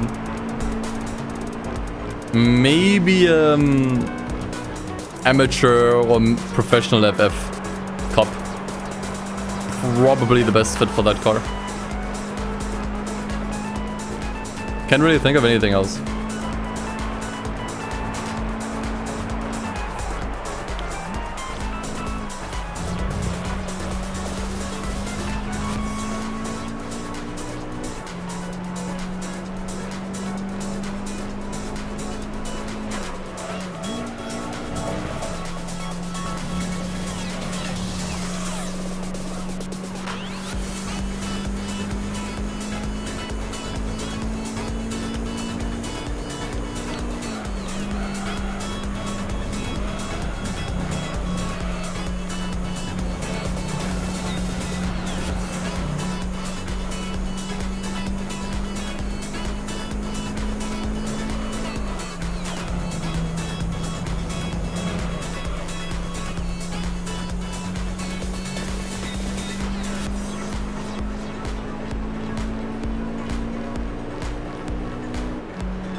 I also need to add this to the car list.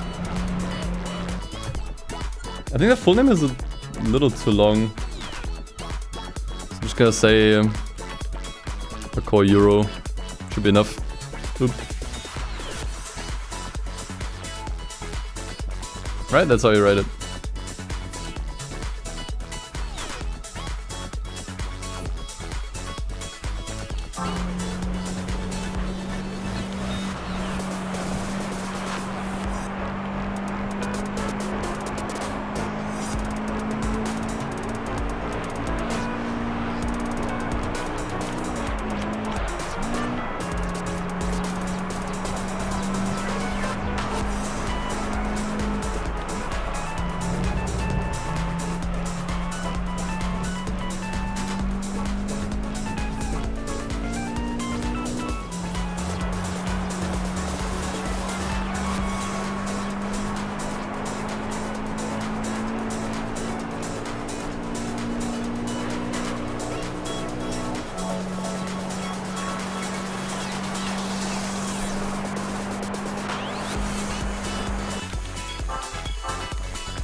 Oh, we actually get 5k from these. Okay, that's not bad. At least the car should pay for itself. I'm not sure about upgrades. I think upgrades were a bit more expensive.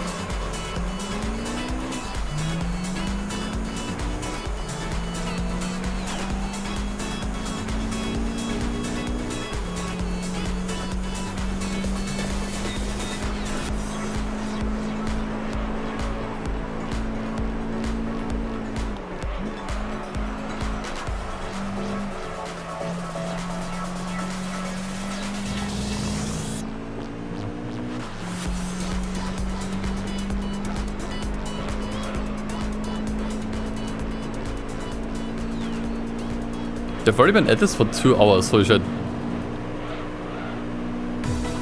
Time is flying with this.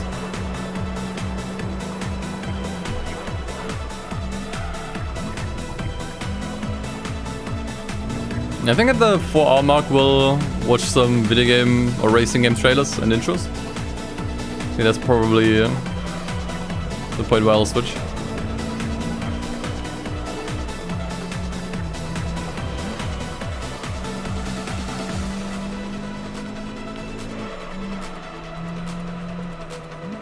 Oh god, okay. Fall into becoming a wrecked streamer. I was actually giving it a lot of thought, believe it or not. Because I actually really despise how React content is done on Twitch and YouTube. How it's basically just a cover-up for content theft.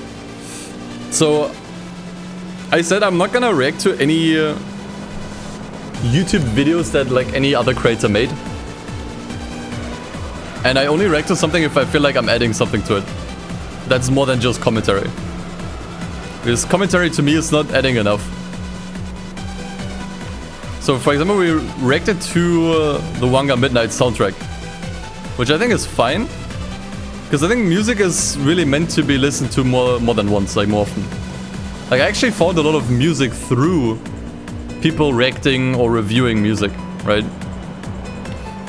Whereas if you react to a YouTube video, everyone that watches the reaction has seen the video now. They don't need to watch it again. Except maybe in a few years if they still want to, right? That makes a huge difference.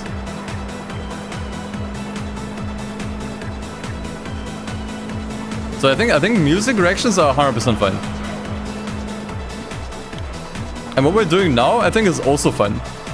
That we just react to like trailers and intros, because that stuff is essentially advertisement.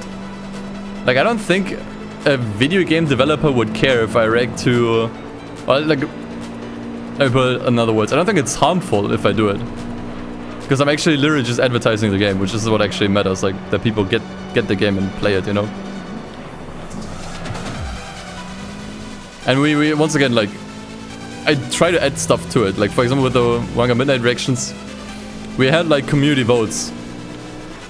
And ran a tier list that you guys voted for, which I think is cool. And there was a lot to, like, talk about that, you know, in particular.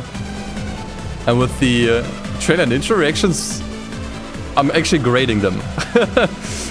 Like, we're actually, like, looking at certain aspects of these trailers and intros. And I'm giving, like, a school grade to each of these. Which I think is also a fun way of you know, doing it.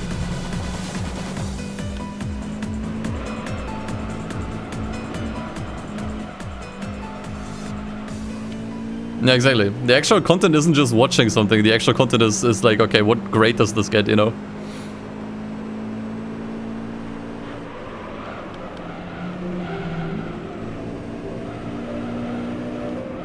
So if I react to stuff, it's only stuff that I think, number one, doesn't affect the original work.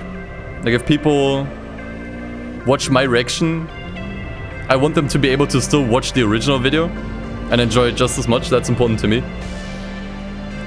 Like I don't want to offer a replacement. And if I react to something, I need to add something interesting, like something fun.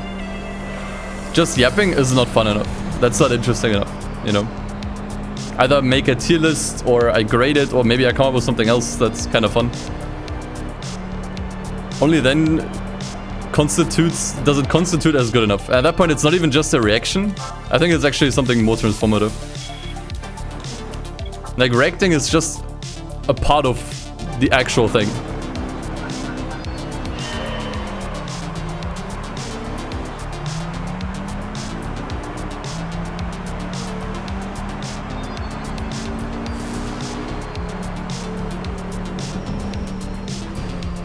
That was very important to me, because I really hate, like, the reaction meta on Twitch and YouTube. At least in the international or like English-speaking space, it's kind of looked down upon nowadays. And there's a lot of people that still don't give a shit. But I think by people that care and would make for a good audience, they don't like seeing that. They don't like seeing blatant reaction content and ripping off content. Which I think is good. Since I'm German, I'm also somewhat active in like German YouTube communities. And on YouTube Germany, no one gives a fuck. Even the YouTubers and content creators that are held in the highest regard blatantly commit content theft and nobody cares. Like, it's actually really, really bad in the German space. It's like reaction content as content theft or disguised content theft is so normalized in the German space. It's actually shocking. Makes me glad that I'm not a German creator, honestly. Because if I were to make a video, I would always have people just completely steal my video and quote-unquote react to it on stream. And then just upload the entire thing in full to YouTube. And if I were to say anything against it, I would be the outlier. You know, I would be the only one that sees a problem with that. Is German YouTube that cooked? It is pretty cooked in that regard, yeah. Like reaction content is super normalized. Like everyone does it. Even the most beloved creators do it, you know. Which you couldn't imagine. You couldn't imagine that here.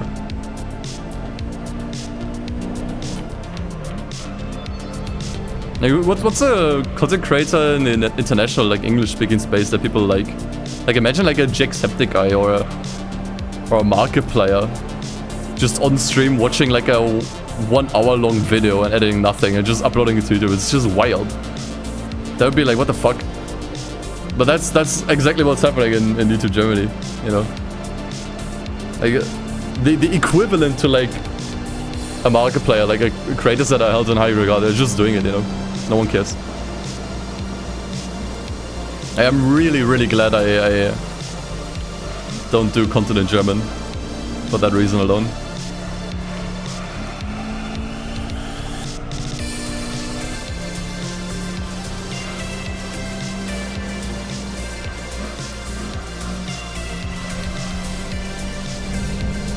Yeah, true.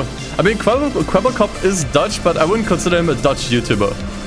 Like, at least I don't think he makes videos in Dutch, but he's probably like the worst example of someone just turning into a complete content farm. Like, that guy clearly does not give a crap about the actual craft anymore.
Yeah, Thunder, I get it. I think like the only other kind of reaction stuff I would do is if it's something where I was directly involved or that I made. Like, I think that's actually also fine.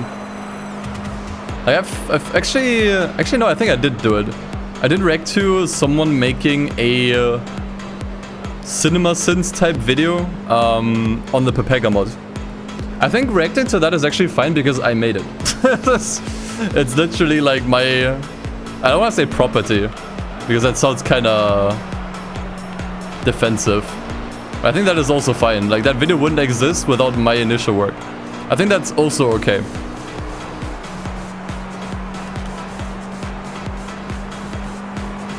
Or if someone does like a response video to my video, I think reacting to that would also be okay.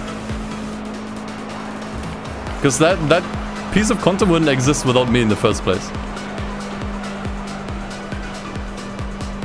I still think it's kind of lazy to just sit down, watch it on stream and just yap a little bit. I think doing something with it is always a bit more appreciated, so it's not just a reaction but something else, you know?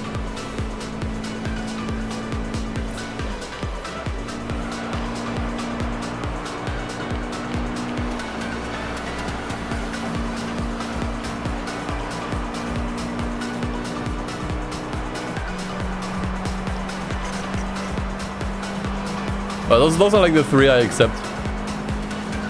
Well, I've accepted so far. Like, reacting to music is fine. Reacting to short trailers, announcements, it's essentially advertisements. That's okay.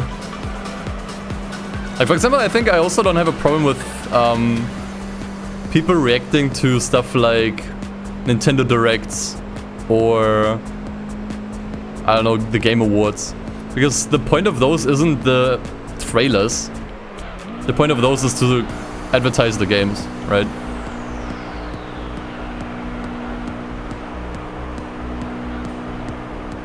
So that I would say is also fine. And then as a number 3, stuff that you're directly involved in or made yourself. Like for example, if you want to react to your own content, that's obviously completely fine. It's your content. You can't steal from yourself.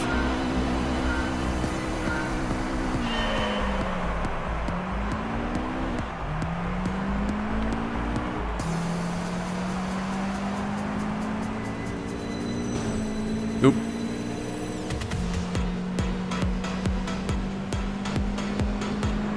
Stealing from yourself.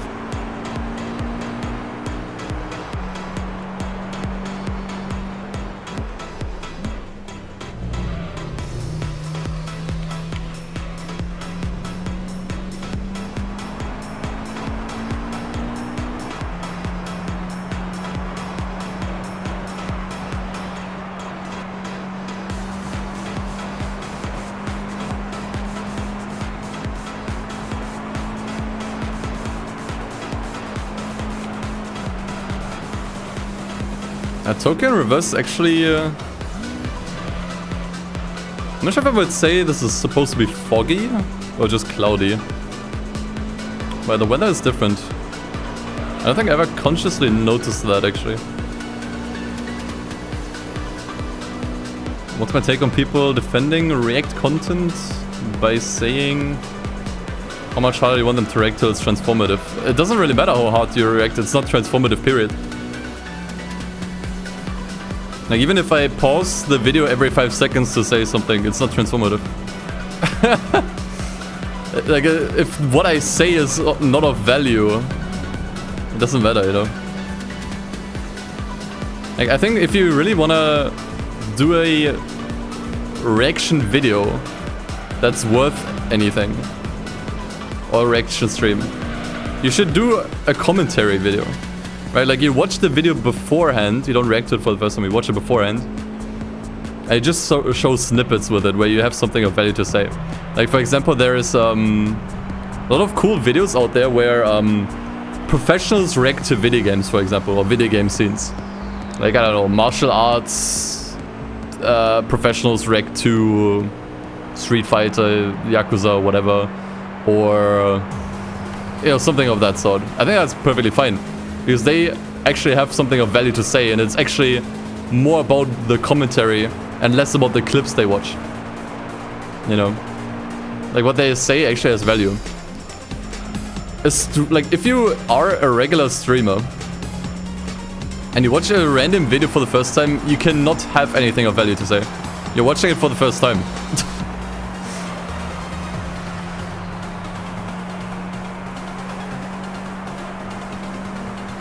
That's the thing. Like, I don't think it's a matter of like reacting hard enough or whatever. I made you addicted to the Walk on Midnight music. I mean, it's pretty good. The good thing is there's so much of it. Like, I think the tier list has over 200 entries. That's all the songs put together. At least only from the official albums. There's probably more.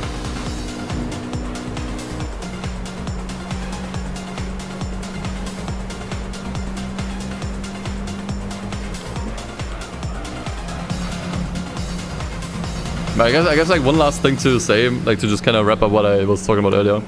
I think the only way to do reaction content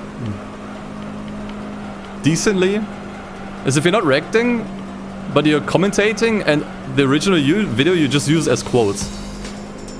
Or like quotes. Like you just use the snippets of the video as context.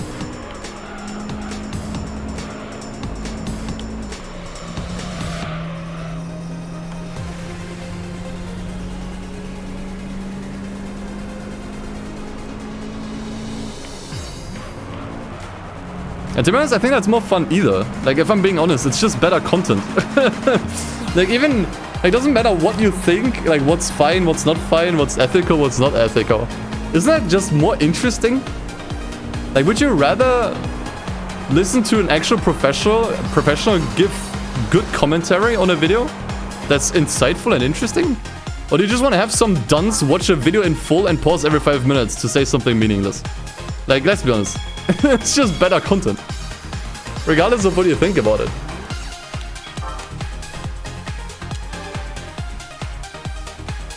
Anyways. I think that's all there is to say. Let's see what we get. Interesting. RSX. I'm gonna reload, but I don't think we can use this for anything. I think this might actually all be RSXs now I think about it.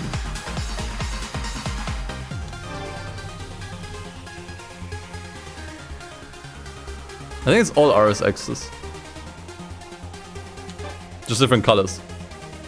Okay. In that case, I guess we can just pick one. I guess the RXX doesn't have much value outside of just using it for the FF Cup. Question is just which one. I think Amateur might be better. Right. The court needs to go.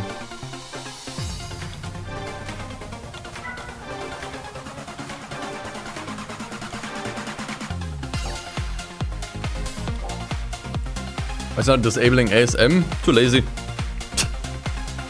That's literally it. What do we do now? We can do single events. I was kind of hoping we do these championships to kind of farm some money, but honestly we haven't really gotten any. Like, we're still at like roughly 250k. Beetle Cup would be an easy one. I think you might actually get the racing beetle out of that. And for what else are you gonna use a beetle for? I don't think there's another Beetle Cup here anywhere.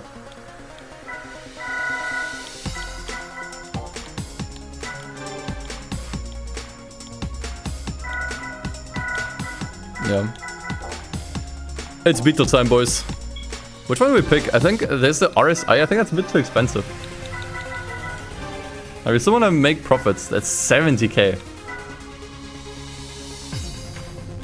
We do get the RSA from it, so that might actually be stonks for once.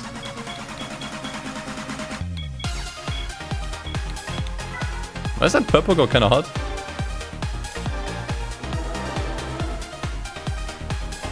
Okay, it doesn't need a lot of tuning though. That's for sure. Might be the slowest car we've driven yet, by the way. I did a German car's only charge? Nice.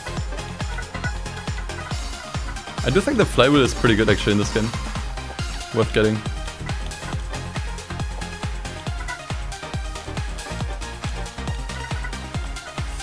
Wow, you can actually do stage 3 tune-up. I don't think it's necessary though.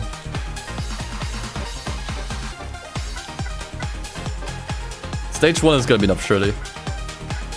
I assume it's mostly going to be stock Beetles in there. So honestly, we might not even need it. I'm gonna do an oil change and see how we do.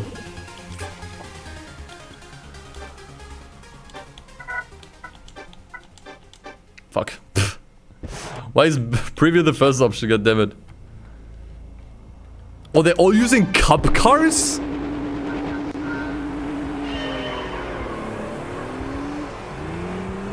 Oh shit.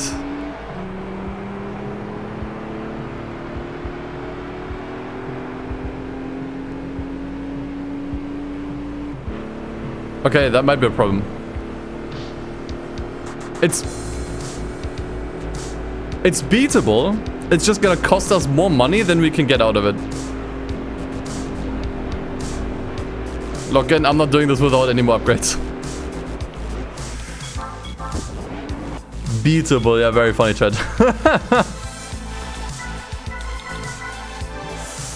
Ooh. I mean, what else am I gonna do with a beetle? It's just not great timing. Yeah, okay, in that case... we will probably need stage 2. Stage 3 is definitely overkill.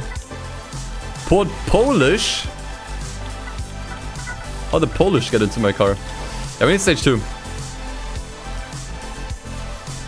Especially because the later races get harder.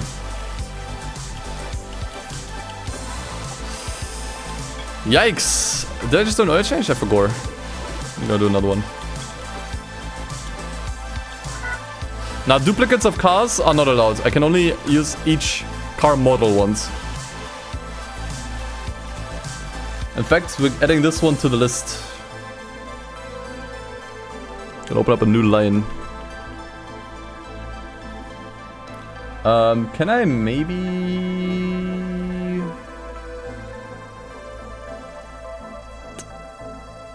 Is it a horizontal alignment? Oh yeah. There we go. Okay. I only have 3 lines. Like, there's only gonna fit another line down there. Probably gonna have to make the text way smaller. And we've only been doing championships so far. Like, we're gonna add new cars to the list left and right. Okay, the autopilot can already keep up. That's actually really promising now.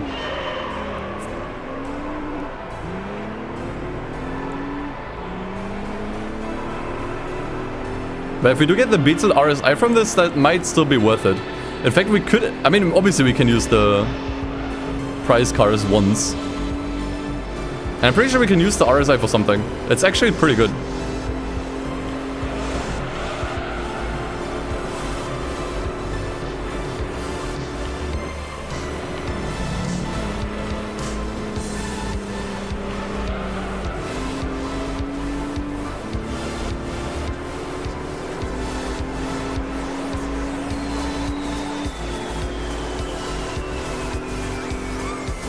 Yeah, I'm glad I bought the stage 2 upgrade. I think that was important. Stage 1 would not have been fast enough. Driving is slow me down on time. That is true.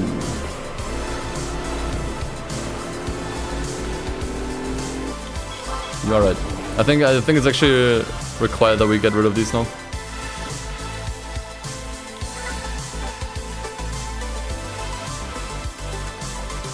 I forgot we can change this. Here, I think.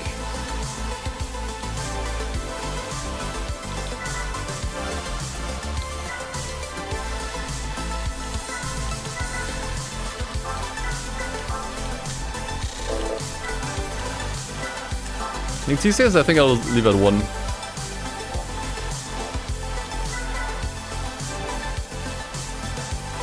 Okay, I don't think I need to do this though.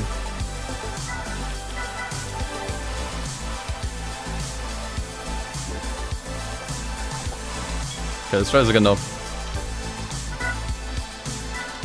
What a wild order of events once again. Still so weird.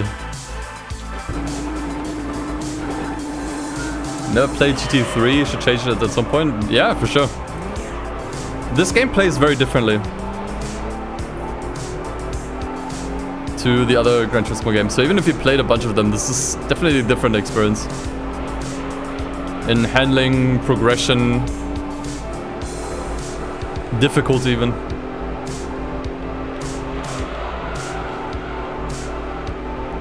It still has that same Gran Turismo goodness, but definitely a different flavor to it.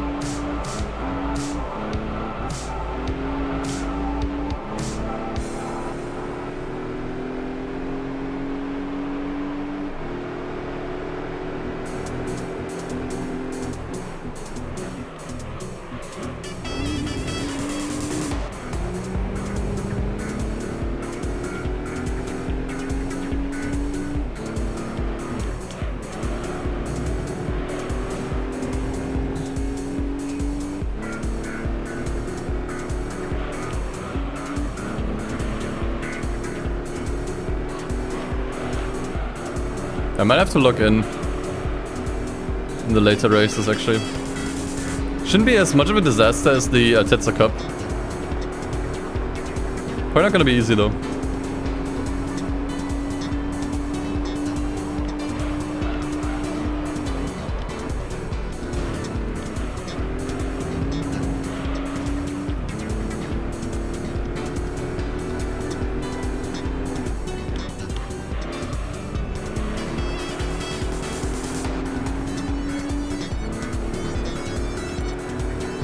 I is also a Steam Deck.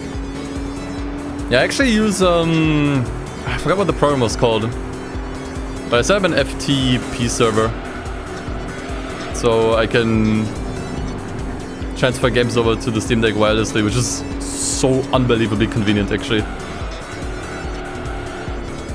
I just move it into the designated folder and then after a while, boom, it's there. It's so good, actually.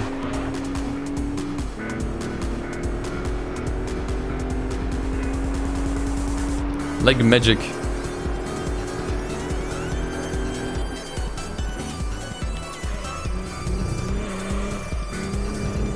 I remember back then, I had a Nintendo DS with an R4 card. Which, if you're not familiar with it, it's basically a regular DS cartridge, but with a micro SD card slot in it. And I was fortunate enough to have that as a kid, and I actually taught myself where to get games and how to put them onto the SD card. Like, I wasn't really proficient with PCs. It was maybe like 8 at the time. Actually, not 8. More like 9 or 10 years old at the time. Taught myself how to put games on there. And I remember that stuff felt like magic to me. It's like, damn, wow. I put the... I connect the micro SD card to the PC or laptop. Move the game over, take it out, put it in the DS, and wow, the game is there. Imagine if I were to tell my child self, like, hey, you don't even need any of that. You just magically move something around on your PC and the game is there. Like, you don't have to even put anything into the Steam Deck. I think that would have blown my mind back then.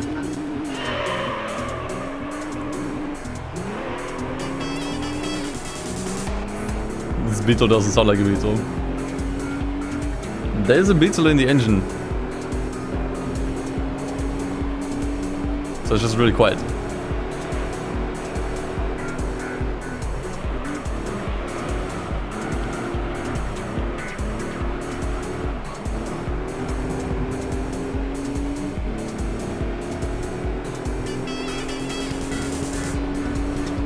Richie, I saw it, I just haven't really gotten around to setting it up yet. But thanks again for sending it. Not sure when I'll do a stream on it. It might be just a one-off. The thing is, currently I'm still on only one SSD. I haven't gotten around to get more hard drive space, so I kinda need to be careful with not downloading too much stuff. Like, I don't have the Xenia emulator set up currently either. That was on the old hard drive that died. It's a fun challenge. It is actually really fun. You have to really strategize what car would be the best fit for each event. And how to get the most mileage out of each car. It's actually super fun. But the prerequisite is that you do need to get gold on at least some license tests. That is really the only way you can get this going somewhat reasonably. Either that, or the first event you do is the Miata endurance race. And you get the F1 car from it. And then use the F1 car, put it into like some super long, difficult race, farm a ton of money with it. And then you go from there, but that's, yeah, not really exciting. The song is from Pokemon Battle Revolution, I think.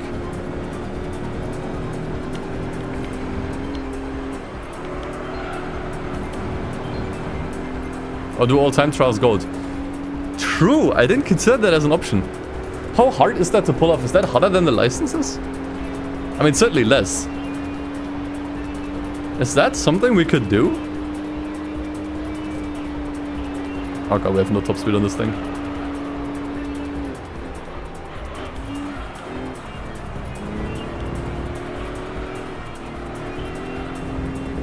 Because I only got the license test golds.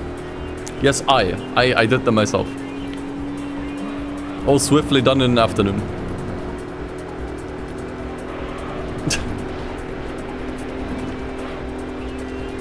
Complex stream with RGT is a challenge? Oh god, yeah, that sounds like CBT.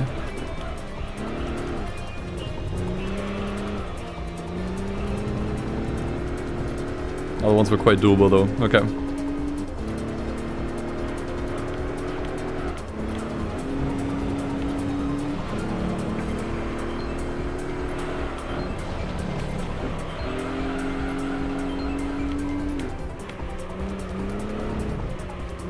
How's the Beetle drive? Pretty good, actually. 1 rate reduction, sports tires. I think I put a suspension on it too. To minimize the body roll a little bit. It's pretty okay.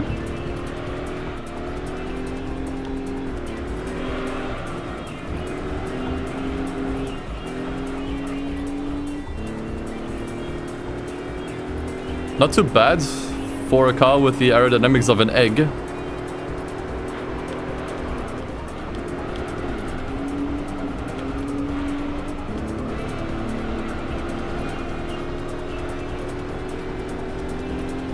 Those days you've subbed without even watching. Hey, I appreciate the support though.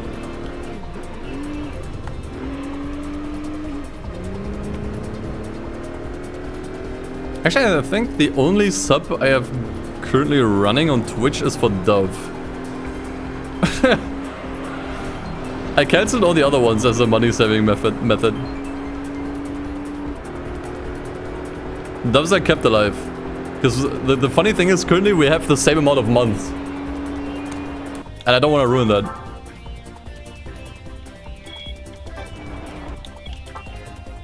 Also based.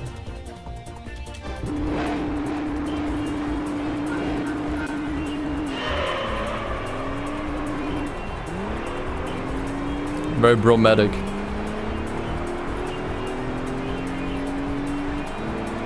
Yeah, I did allow myself 1 sub on Twitch.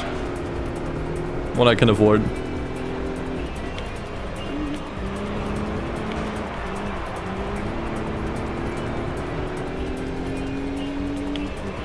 Yeah, money is tight in the sense that I don't have any savings at the moment. Like, right now I can get by, it's fine.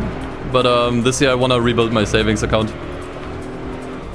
Tax office cleared it all. Got nothing left. But since that one post that I made where I asked for donations, I've been fine, for sure. In fact, it was enough that I could actually get an SSD replacement now. But I'm still waiting with that. I still want to be a bit careful and see how things pan out first. But otherwise I'm fine, like I can pay for bills, food, it's not a problem. But yeah, need to be kind of mindful of my expenses this year. Try to save money where I can. And also focus more on YouTube once again. YouTube is kind of what pays the bills for me. And I also want to make more YouTube videos. I feel like last year I kind of dropped the ball with YouTube. We did have cool videos coming out for sure, but just not enough. Like I think last year we only uploaded 7 videos. That's just not many. That's just not enough for me, I think. Especially I personally didn't really do much. This event is super quick, by the way. Like I wanna do more essay content again. I kinda miss doing it.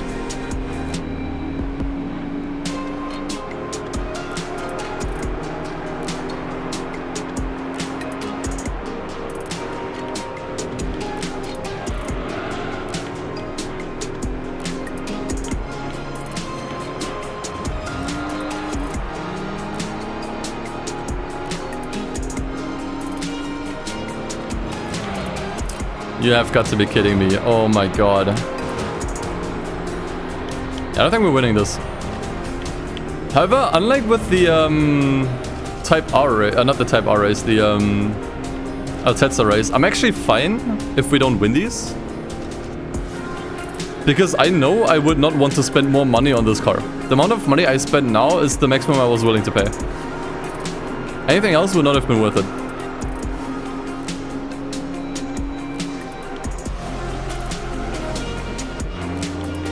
But the Altezza race was frustrating because I could have just spent like a couple of thousand more and would have had a much easier time. This is a different story here. This is the maximum amount I would want to spend on the Beetle. If it can beat the event, then that's just how it is. I think we should still be able to win the championship in the end.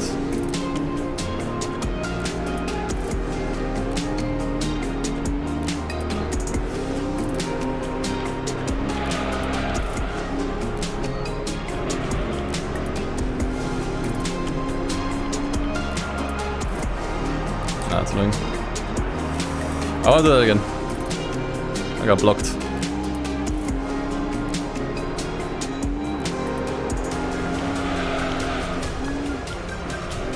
There we go.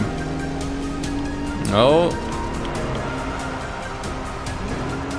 That is the most annoying AI moment I've ever seen. Holy shit.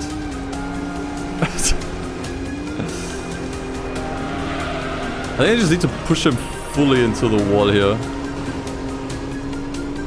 There we go. Okay, 4th place is fine, I think.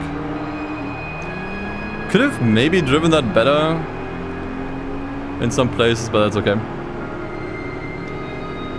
We want to race, so when I quit, the car's lost out. I guess, yeah. Once we're locked in, we're locked in.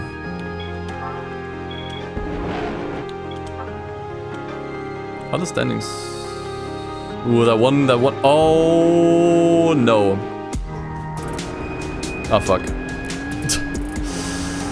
Test motherfucking course. I did not buy a gearbox. We are going to get last that race, and there's nothing we can do. That is not good.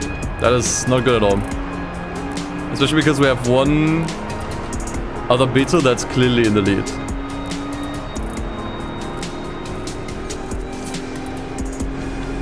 Oh no.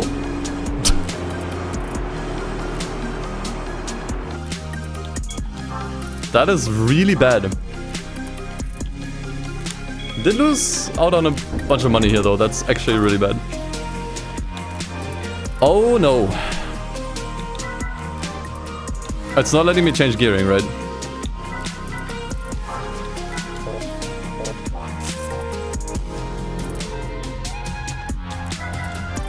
Change parts. That was a big mistake.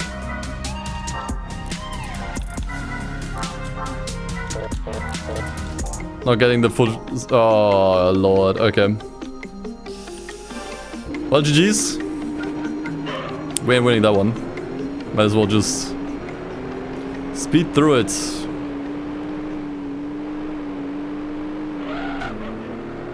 Damn, that's bad. Especially one of the beetles is really far ahead. That makes this infinitely worse. If the field was more spread out, might have been fine. Nah, I can't change gear ratios because I didn't upgrade the transmission. Qualify would do nothing, like at all.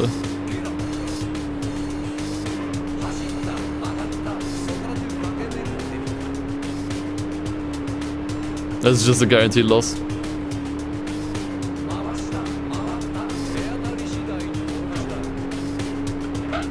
Holy shit. Wait. Idea. I think I can save this. Okay, well not anymore because the race already started. Fuck. I was thinking if I can get ahead for a split second, I could exit the race. And then at least manipulate the beetle that's ahead. Actually, there's a problem with that. I don't know which one it is. Nah, it's cooked. Nothing I can do here.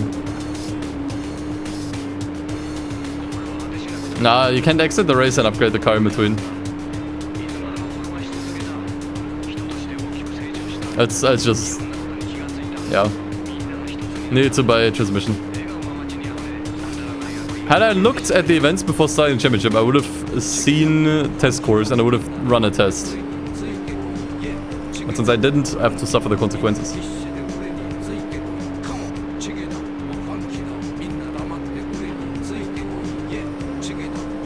For a second I thought if I can maybe qualify and for some reason that you run really horrible times, I could start it first and then manipulate the standings, but nah. Go reverse and hit, would that work? The problem is, once again, I just don't know who it is. I don't know who is in first place because it doesn't show the colors.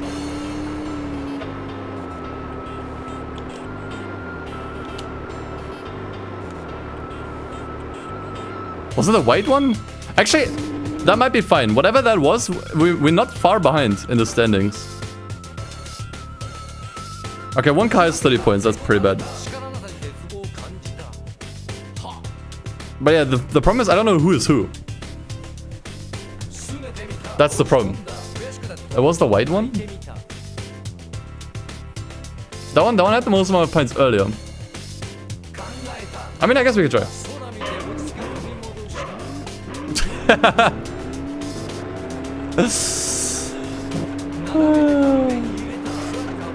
We can okay, what we can do is we can just do this a bunch of times until we get a result we're satisfied with. Now one of them is silver. Okay, not sure who I hit, but sure. We hit someone. What are the standings now? Okay, one car still has 30 points, so that literally didn't get us anyway. I think I'm also missing a point. If I don't finish the race, I don't get the last point. Okay. That's kind of annoying. I think earlier at 24. I'm getting scammed out of 1 point if I exit. That makes this infinitely worse. What the hell? Okay, sure, whatever, just exit. You need to be in first, then quit. Oh wait, no, this is what... That's perfect! Oh my god, I don't know what happened, but that's perfect! I'm just 1 point behind everyone. Now I just have to win. How did I just... That's what I wanted. That's what I wanted, dude. Easy! The thing is, now I have to win. I'm not sure if I can win this. Like, the opponents got so much faster now. Though at least it's not as hopeless on this track. I hope that the opponents are really slow here.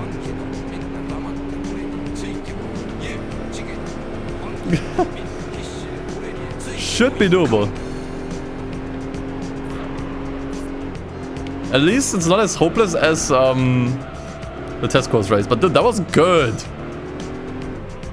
Holy, perfectly spread field in the standings. Like, the standings were perfectly spread. 2 drivers with 24 points, which is 1 point behind. So it means as long as we win, we win. That's so good, actually. I didn't even know what happened. I don't even know who I hit there. Like, it all happened so fast, but it worked out perfectly. Okay, yeah. Okay.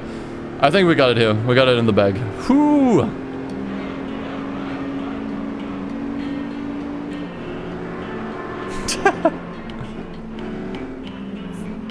Oh, actually, random thought. Wasn't there an HD UI mod for this game? Or am I misremembering things? I do have the general retexture that does all the tracks and stuff. Wasn't there one for the UI here? Kind of for gore.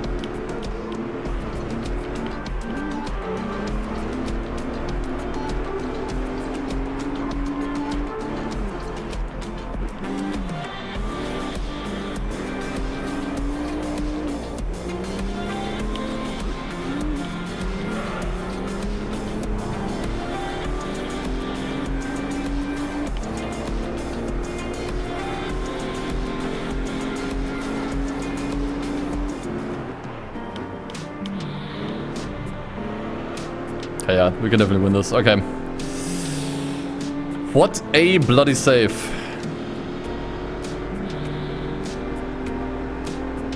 I was watching F1. How do the cars handle tight tracks like Monaco? They don't. They just don't. I mean, I guess in some sense they do, but they're struggling hard. Cars are, like, modern F1 cars are way too big for this track. There's 0 overtakes on an average F1 race here nowadays. Like, the race is basically decided at qualifying, and that's that. Like, the thing is with Monaco and F1, it's either the most boring or the most interesting race of the season. There's no in between. It's either mind-numbingly boring. Or super interesting.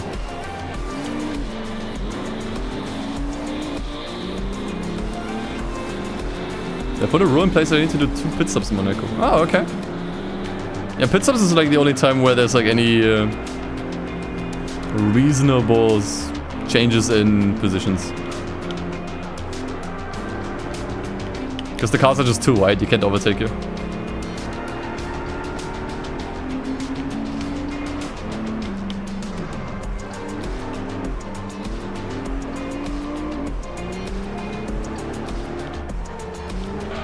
Crap. Okay. We got it though. Nice, dude. Oh wait, there's one more lap. Why is there one more lap now? Yeah, there's always 2 laps. Tripped me up for a second. Fine, I'll do one more.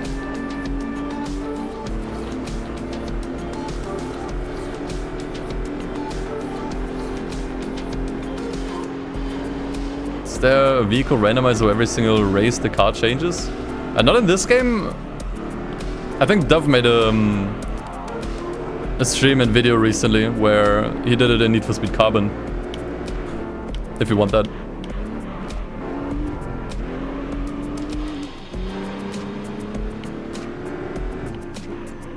Actually, I think most, from what I heard from like driver interviews, F1 drivers actually don't like racing here either.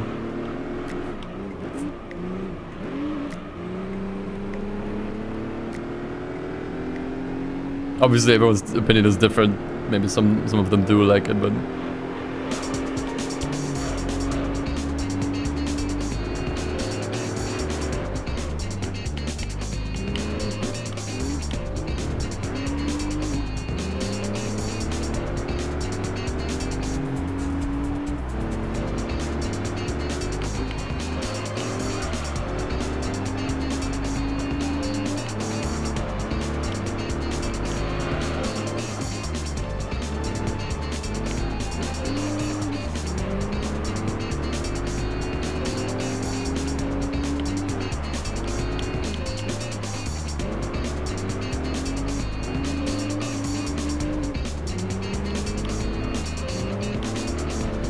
Okay.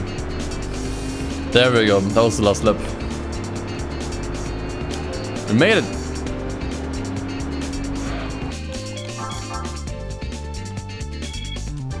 So I didn't get much money from the 2 races that we didn't win. That's okay.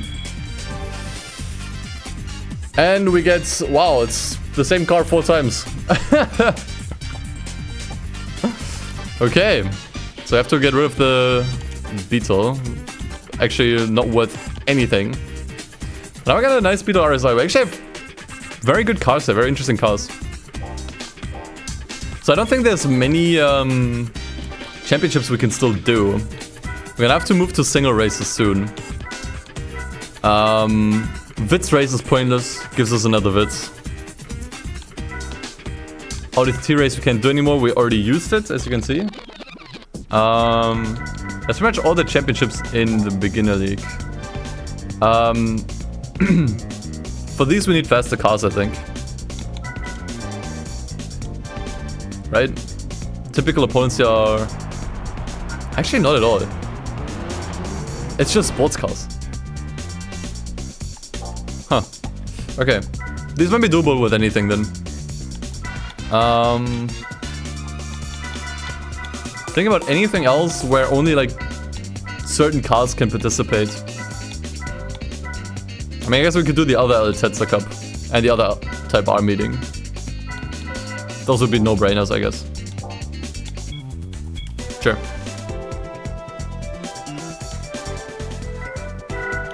After that, things get kind of tricky.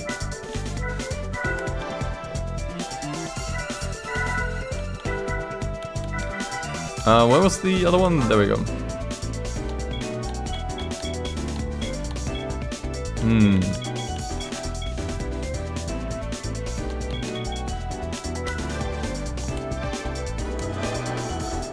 Okay, let's add it to the list.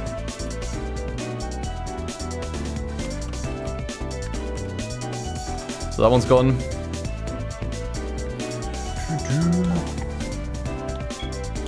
And I think this one we might need to tune up big time as well.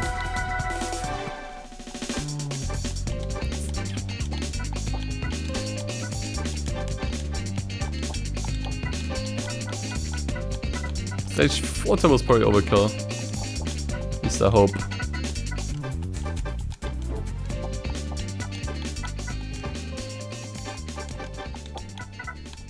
Can I even do tune? Okay.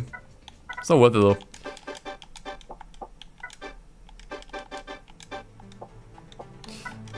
Okay. So do we go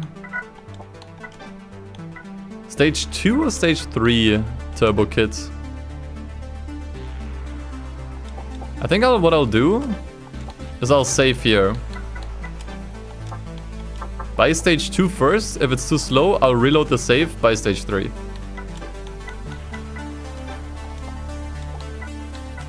I think that's the clever thing to do.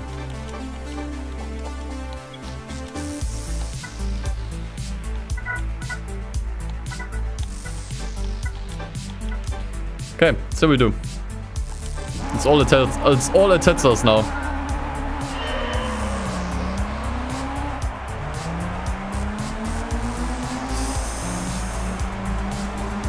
It's gonna be rough. As the events get harder, this is gonna be rough. I'm pretty sure.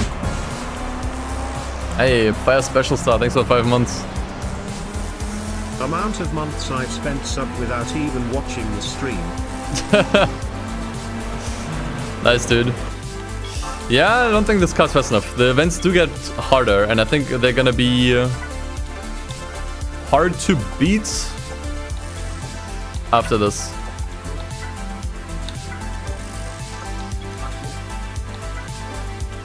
So it's gonna be expensive. Stage 3 is so expensive. I hope that event has good price costs.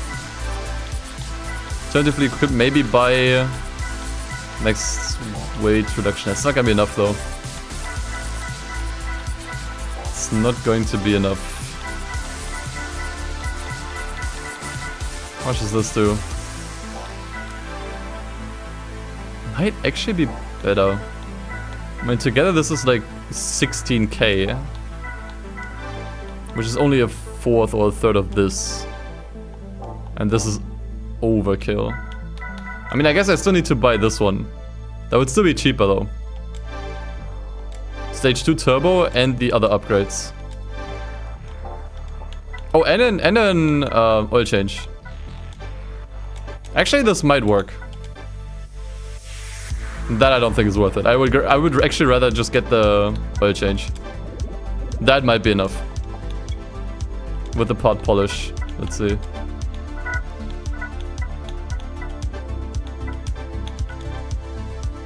I think we should have more enough horsepower now.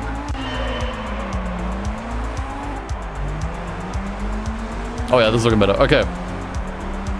Yeah, I don't think you need the stage 3 one. I don't think you need the stage 3 turbo. You can save some money by getting stage 2 plus pot polish plus oil change. That's enough. Oh no. Michael Hoven, thank you for the 2 months. Hola. Okay, nice. Glad I figured that out. Saved myself a ton of money.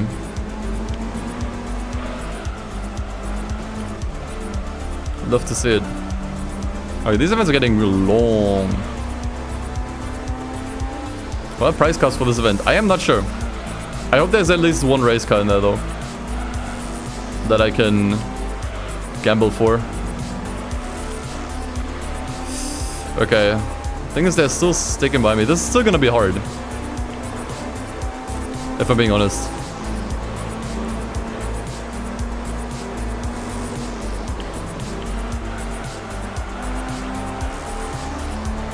I mean, I could pay 20k more and make it easy. Nah, I'm sticking with my guns. I think this is easier than the first Altezza Cup we had.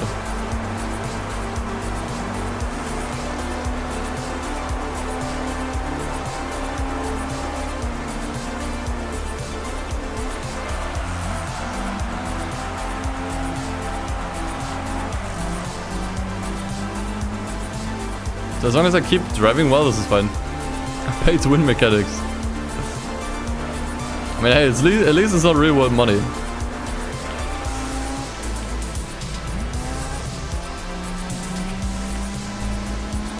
You know, if you think about it, every game that has a currency in it is pay to win. RPG, pay to win. You have to buy equipment.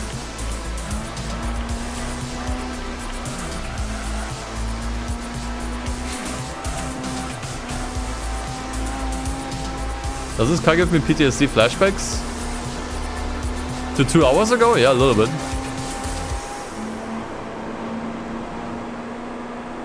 But this time I think we're better equipped.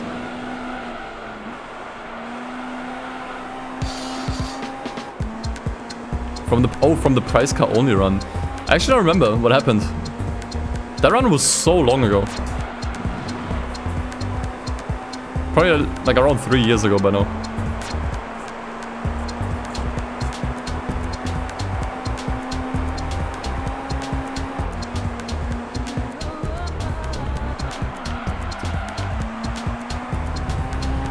This is one of the elusive cars. Huh. Yeah, I don't remember.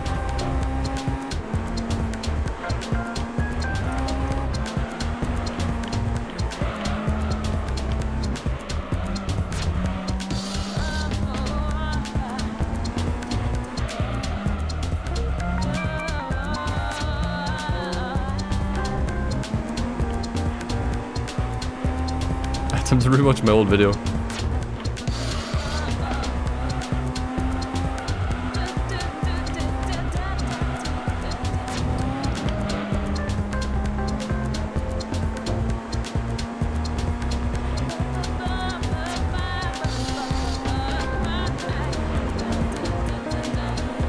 Yeah, I could stream reactions to my old content, I could watch my old videos. I guess I just don't want to, honestly. Not because I don't like my own content, but I just don't think I have much to add.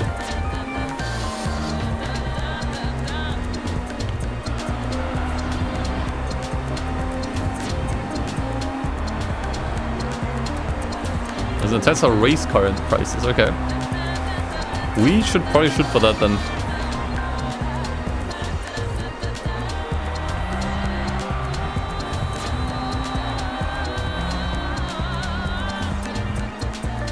Edna reacting to younger Edna. No, it's funny, there's actually a video on my channel that's pretty old at this point, like I want to say probably 8 years old, where I reacted to my first few YouTube videos.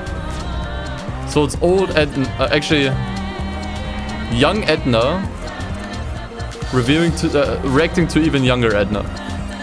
And I could react to that video. So it's modern day Edna reacting to young Edna, reacting to even younger Edna. And we just keep that chain going for like the next couple of decades. Every 5 years we do like a reaction chain. And you can physically see me age in each direction.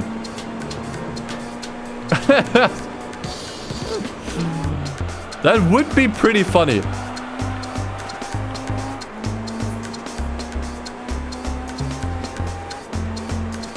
At some point I'll be 50, reacting to a video I recorded when I was 40, reacting to a video I recorded when I was 30, reacting to a video I recorded when I was 25, reacting to a video that I recorded when I was like, I think it was like 17, reacting to videos I made when I was 13.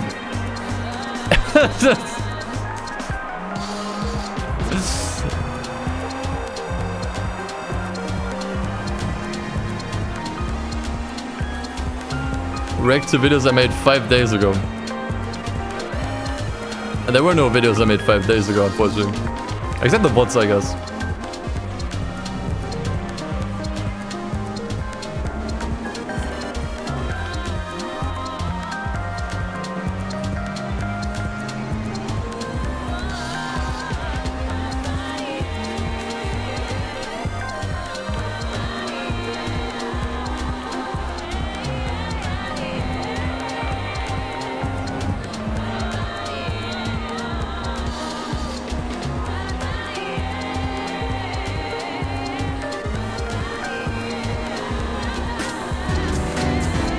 Hey, Racing Jace. Thank you for the 17 months with Prime.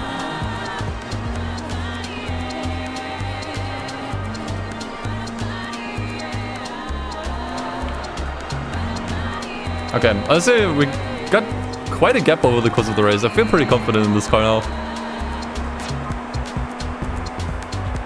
I think we can definitely finish the race and probably win in every event too.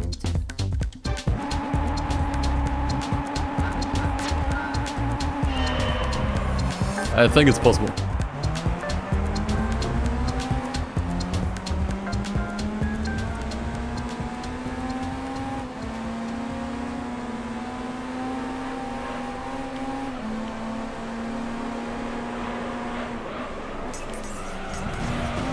Oh god.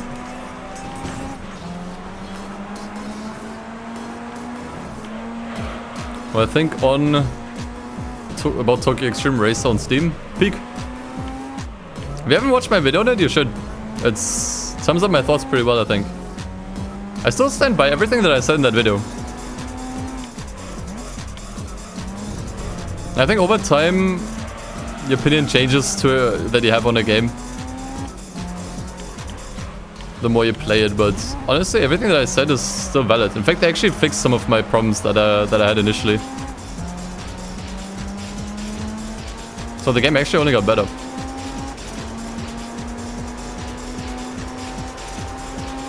Racing game of the year so far. I mean, it's not like there has been much competition. Like really only AC Evo.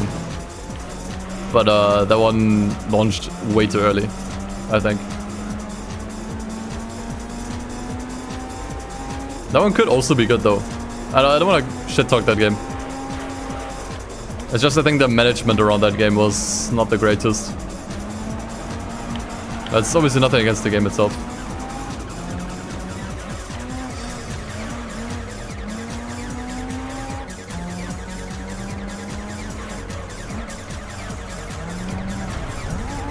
That was horrible.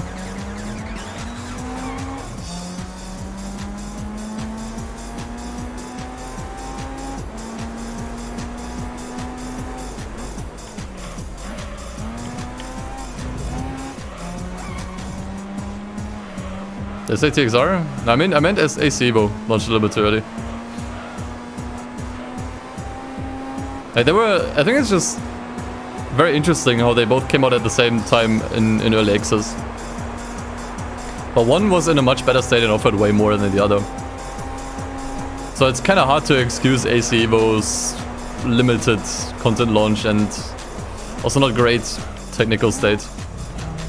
I'm sure you can always wave it off as early access, but if you have another game, another racing game came out in pretty much the same week, that's also early access and does way better. I feel like you kind of lose the privilege to use early access as an excuse, you know? At the end of the day, I think you're still selling the game for like what, 30, 40 bucks? I think you can expect like at least a decent base level of content and polish at that point. Even if it's early access.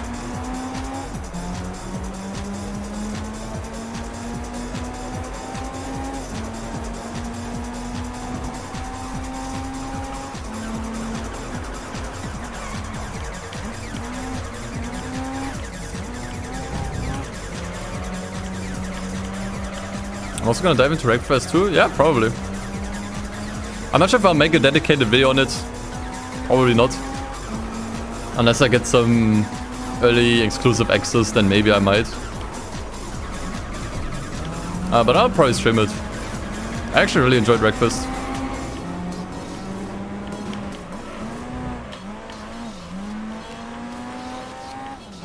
Okay, finally passed this dude. I need to learn to do that corner better.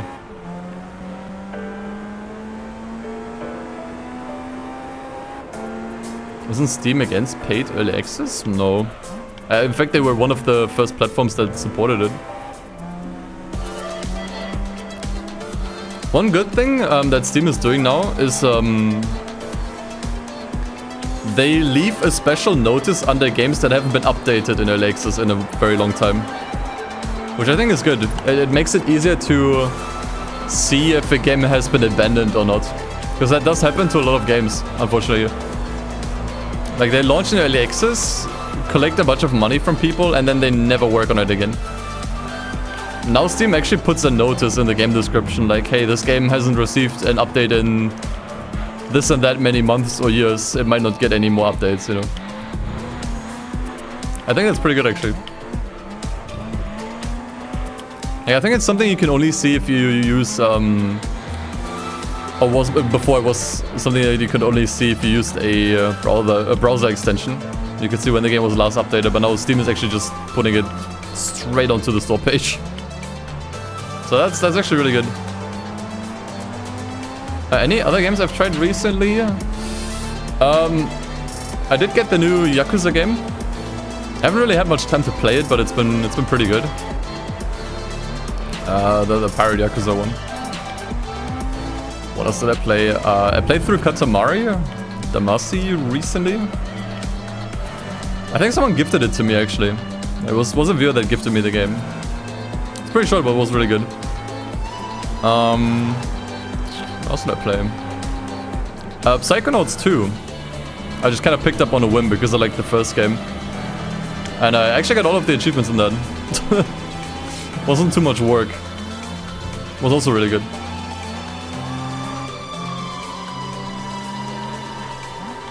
And in terms of racing, I did kind of try out a bunch of racing games on my Steam Deck. I never really used my Steam Deck to play racing games before.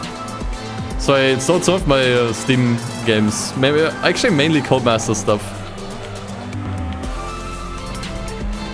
And I got 100% in Dirt 3 for the first time. That was actually quite a grind, but actually somewhat enjoyable. And I got more achievements in Grid 2. Actually, all of the ones that I can achieve without multiplayer and DLCs. Did I have fun in Dirt 4? No. I also tried Dirt 4 and Grid Autosport, and those games bored me to tears that I kind of stopped playing them. Like, these games just drag on too much. There's too much padding in these games for me to enjoy them.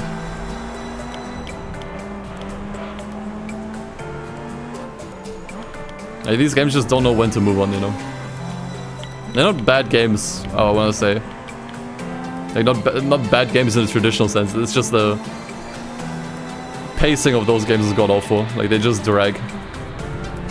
Like, I was actually playing Grid Autosport. I had something on in the background, like a live stream. I was actually falling asleep. My eyelids were actually getting extremely heavy while playing that game. It's probably the first time I played a racing game where I actually almost fell asleep. That's actually crazy to me. Granted, it was fairly late. I did take a melatonin gummy, so that probably has a lot to do with it. But like, I was like, damn, man.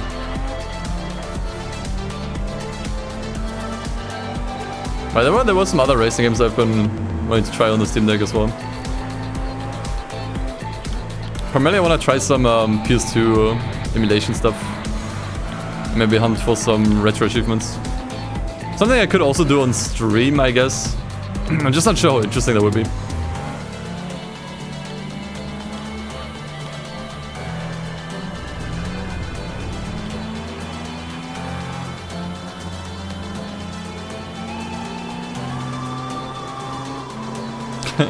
Yeah, honestly, starting with Like a Dragon Gaiden is probably not the best one. Not the best game to start with. So, I mean, I guess it does the job of being a good hook. Like, it's a game that I think hooks you really well with the story and gameplay, which I think is the most important thing if you start the new series. I wouldn't recommend starting with the first game. Just start with the one that's most fun, you know. Or seems most interesting to you. Okay, I think I'll go AFK for a second. Bathroom break and refill some drinks. I just made that sound like I'm drinking alcohol. This is not alcohol. Alright, see you guys in a second. No drunk streams, no. I'm not sure if I'll ever do a drunk stream, to be honest. Like, honestly, I've never been fully drunk. That's actually a big reason why. So I don't know what personality I have, what drunk personality I have, right? But also when I'm very particular when it comes to drinking. Like, for example, I can't drink anywhere other than either my own home or someone else's home that I trust. Like, for example, I can't go drinking outside in like bars or clubs. Like, I can't get shit-faced anywhere like outside, especially if I know I have to still go home. That's something I can really only do at home, and it's also something I can only do with like a small circle of friends that I trust. And so, if I think about a drunk stream, like once again, I've never been fully drunk, so I don't know what I'm like. And also, I'm kind of alone. There's just no one here. Like, I don't think anything would happen, like anything bad. Like, I don't think I would fall, but the chance is always there. And yeah, I don't know. Also, I want to be kind of mindful what's how should I word this? I want to be a little bit mindful of the kind of presence I put on YouTube and Twitch, because like obviously there's a bunch of like young people watching, and I don't want to give them the idea that getting shit-faced drunk is a cool thing to do. You know, especially if you're alone at home. Just not the kind of message I want to convey. Designated driver for Oktoberfest. Yeah, I would be. If I had a driver's license. So in fact, I am useless. I could do age-specific streams, yeah, but... yeah. My streams are for everyone. I think age-gating streams kinda sucks. Although I swear like a drunken sailor on stream sometimes, so... I guess that goes out the window anyways. Is the plan to finish this championship then switch over to racing game trailers? Yeah, I think so. I was kinda aiming for 4 hours until we switch, which we should reach after this. So it might be the last championship. Although I could honestly play a little longer. I'm having fun. But I mean, what time is it? Wanna react to some trailers? Might take a while. It's almost 8 PM.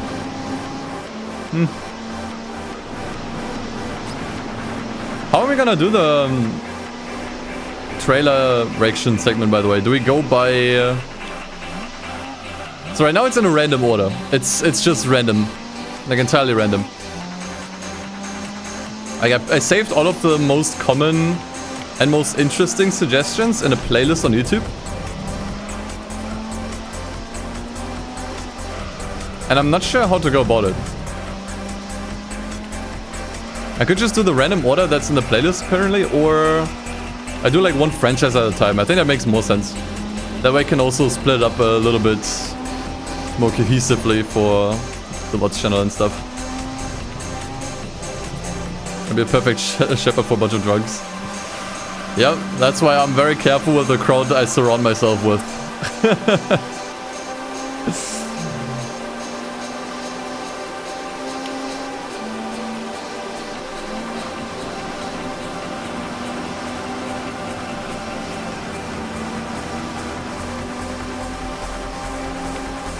Like, I never want to be the only sober one. If I'm the only sober one, I'm cooked.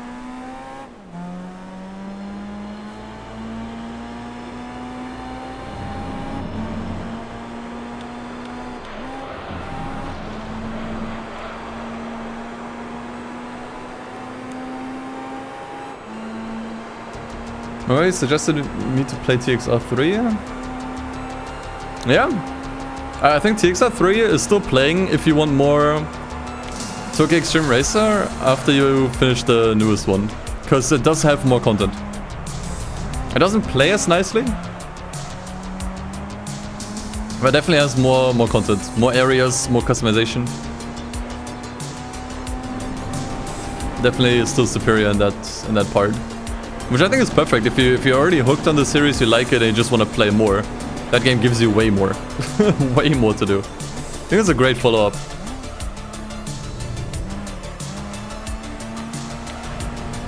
So I could probably also see myself recommending Importuno Challenge if I were to play that myself. So I only heard good things about it too.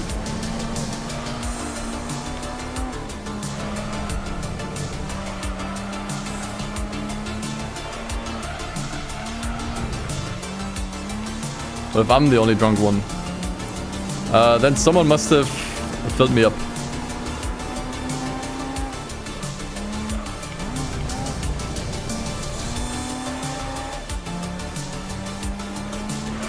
Actually, I would probably be fine with that. That's actually probably preferable.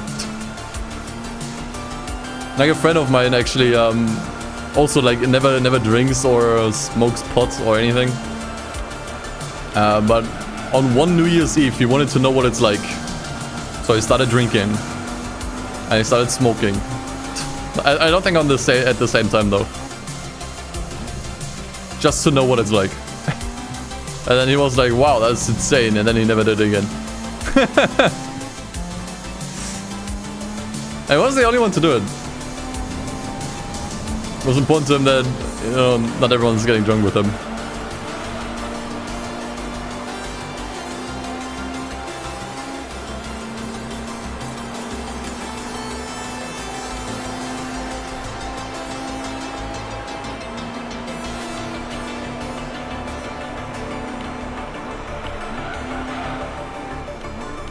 I play down the line, they allow multiple save slots. Yeah, that would be nice. I mean, you can save your old save file if you know where it is located. You can put it in a different folder or zip it up. But yeah, nicer way to do it would be nice. But this weekend there should be a video coming out on the second channel where I yap a little bit about Tokyo Extreme Racer, what could be next, summing up all the most common requests, doing some predictions myself, and just talking about the future of the game. It was actually a pretty interesting talk that I had with myself. Should be coming up this weekend on the second channel. I kind of want to do a weekly yap on that channel where I just pick a topic, something racing game related that's interesting to me. Could be something recent or something more general. But like 1 or 2 videos on the second channel where I just kind of like, yep. It's kind of something that I want to aim for as well. Not too much work to do anyways. Can do that in a day. You missed the first record usage of someone using... Yeah, right? That car felt so foreign to me. I was like, I don't think I've ever consciously noticed it. Definitely never used it. And probably never noticed it if an opponent was using it. But it made the most sense because we used it for the Type R championship in the beginners event. And that car was the slowest. And I figured surely that car can do it. And I'd rather use the slowest one for that event. So I have the faster Type Rs for other events, including the other Type R event in the Amateur League. It just made the most sense to use. That's why I love this challenge, actually. Because it kind of entices you to use slower cars you wouldn't usually use, so that you can save the faster ones for later. Actually, I really like this challenge. Now you gotta really strategize and think what car would be best. You do things in a completely wacky order. And you go for all those lower cars you probably wouldn't use, just to get some use out of them.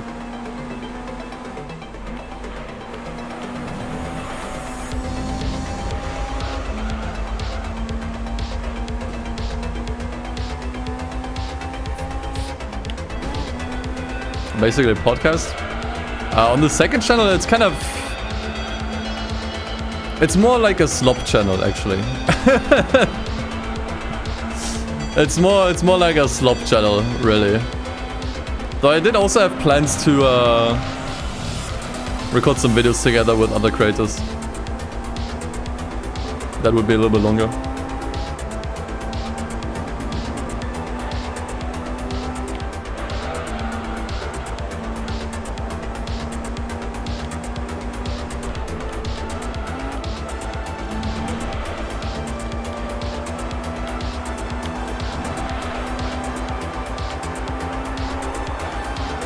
VIT 0 edition usable.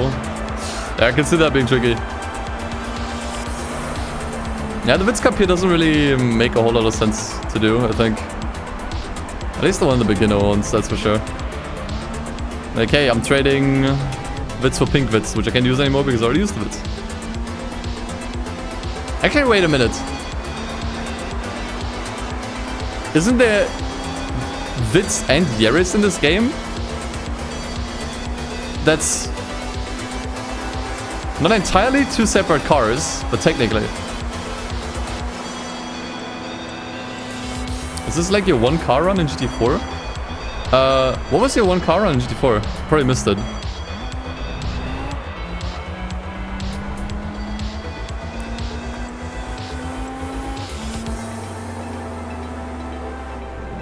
.0 to win the RS. True. Those are two different ones. You have the Euro, Yaris, or VITs, and then the RS. I have a PAL version, okay. Anytime you get a price car, you have to use it. No, it's not like that, no. I can buy cars and stuff. It's just that when I win them, I have to get rid of them immediately. No, you're good, you're good, you're good.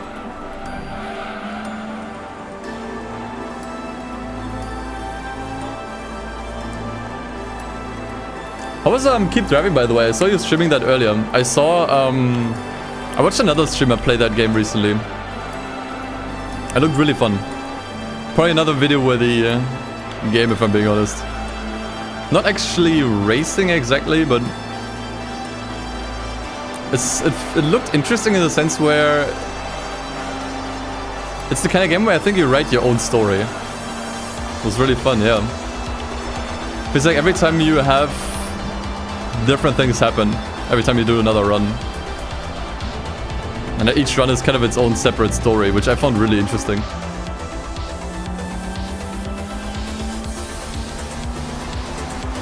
Like a sandbox racing game? It's more like a roguelike RPG, actually. I can say it's a game about, let's keep driving, for anyone that's wondering what we're talking about. It's basically like a 2D pixel game, where you basically do a long road trip, and anything on the way can happen. You can pick up hitchhikers, and it can be anyone with different personalities. You have different hazards on the roads that you have to avoid. You have to dodge the police. And explore, go down different routes. It's a genuinely cool game.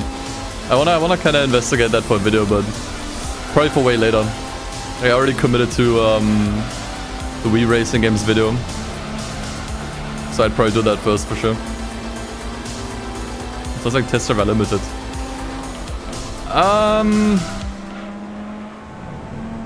There's more of a narrative focus than Test Drive Unlimited. Test Drive Unlimited is more gameplay focused. There isn't really any like narrative in TDU really. Yeah, I did see comments on that. By the way, congrats on your video blowing the fuck up. Like, I got it in my recommendations again recently. Probably because I skipped in the middle, like somewhere to the middle, so YouTube still thinks I haven't finished watching it. And it has like over 100,000 views already. Like, that's crazy, dude. It's nice, man. Like, it's really nice. I think all these games really deserve more recognition.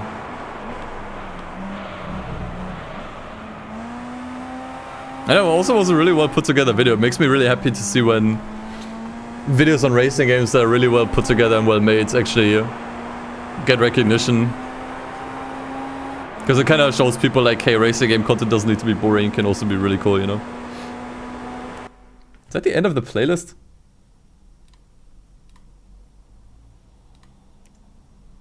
It was the end of the playlist, okay. peak. Means we probably played enough. Matched some indie devs and told you they liked it. Oh, that's super nice, man.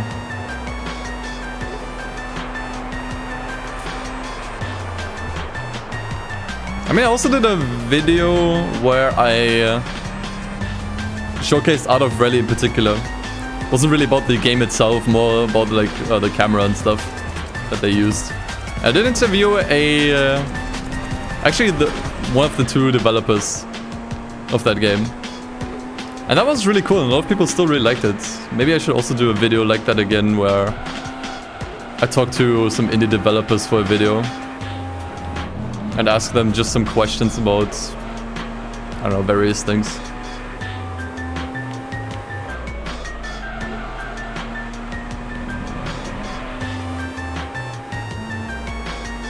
Go watch Dov's video if you haven't seen it yet. Can definitely recommend.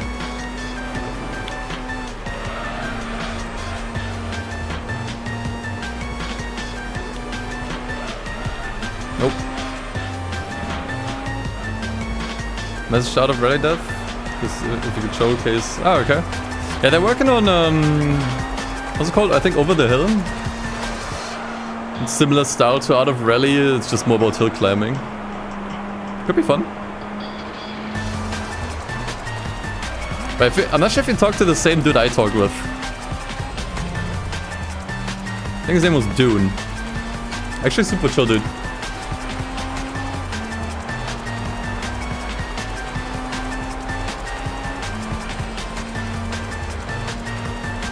Yep.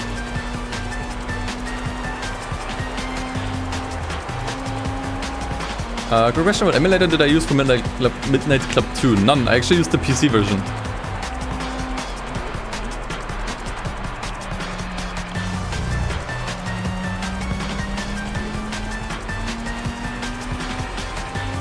Why does no one mention TXR 2015? It's also an indie game, because we already all made videos on it.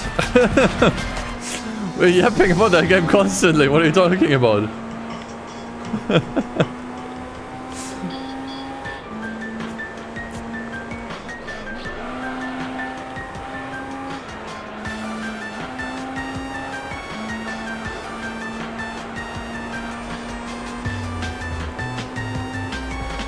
I also haven't played Midnight Club 3 on stream in a while too. Maybe that's due for another challenge run. I'm using an Xbox Series controller. I feel like that works best for Windows.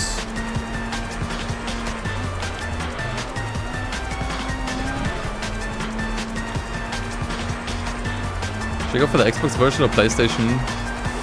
Depends. If you want to play on original hardware, Xbox. If you want to emulate the game on PC, then I would pick the PlayStation 2 version. Because the emulation is just a million miles ahead. Could even apply a 60 FPS patch, which I would highly recommend for that game. Like Midnight Club 3 is such a fast game, and it doesn't even run stable at 30 FPS on the original console. So if you emulate, get the 60 FPS patch.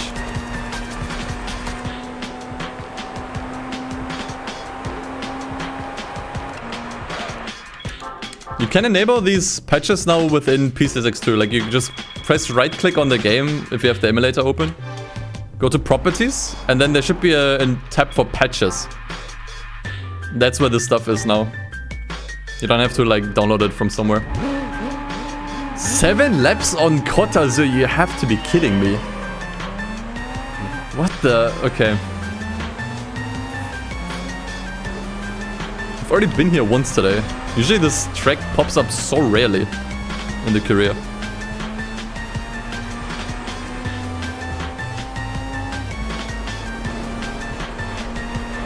You know what would be interesting? I don't think I've ever done that in a game. Driving this track in reverse. I mean this specific one in GT3, but just in general, the Monaco GP. Actually, you can do it in Assetto Corsa. Probably the only place where you can do it now that I think about it. Probably gonna be a weird experience driving this in reverse.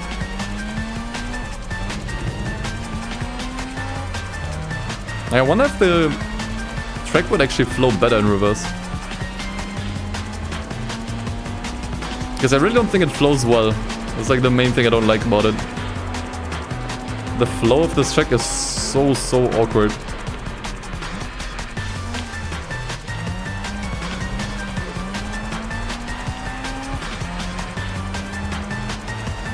Yeah, I could skip the track, but I think we need the money. We do need the money at the moment. Like, we have only made losses so far, which is not good. Yeah, there's still a Tetsa Cup still.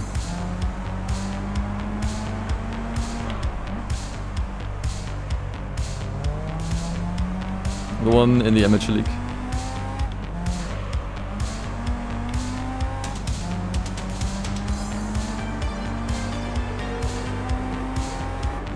The third sector is pleasant in reverse. Yeah, I can imagine.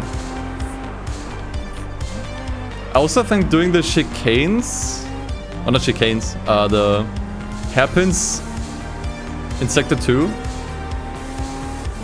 You're taking them uphill. You're taking those uphill in reverse, which I think works better. Or I can at least imagine would maybe work better.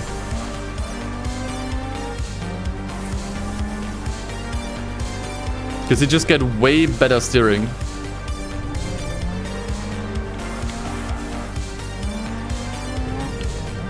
Like this here. Like the speed is probably more appropriate for all of these.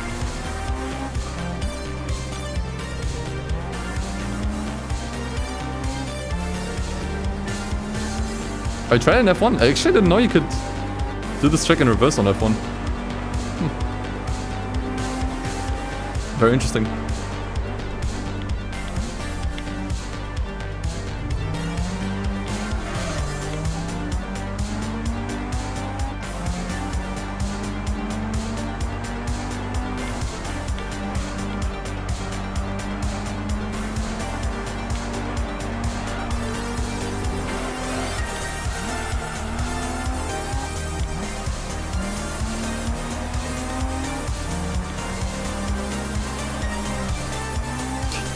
Okay, you wanna hear a funny story about, I mean, it's not much of a story, but something funny about,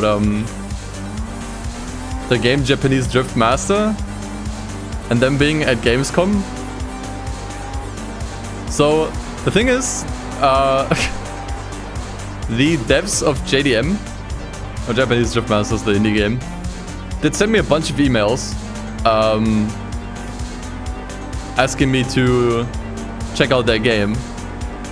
And because I wasn't really able to check it out and do like videos and streams on it at the time because we were so busy with the GT4 video, I kinda ignored all their emails.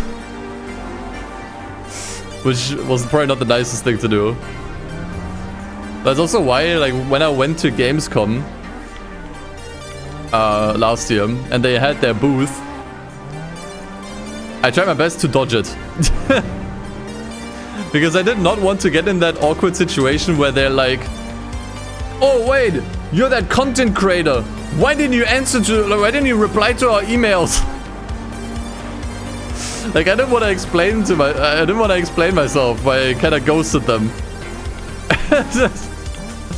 So anytime I walked past the booth that they had, I would just kind of like keep my head down and just kind of like power walk by it, hoping that they wouldn't see me. Because I did not want to get into that embarrassing situation where they're asking me why I didn't respond to their mails.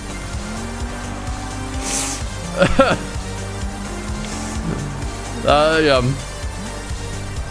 Now Cliff has said to them, don't do that. Do not.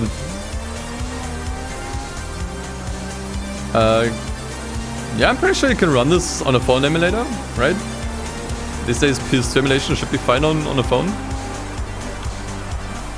I think this game in particular isn't gonna be hard to run. You like that with any email you get as well? Yeah, I ghost a lot of bullshit emails, I will say. Like, I do try to reply a little bit more recently.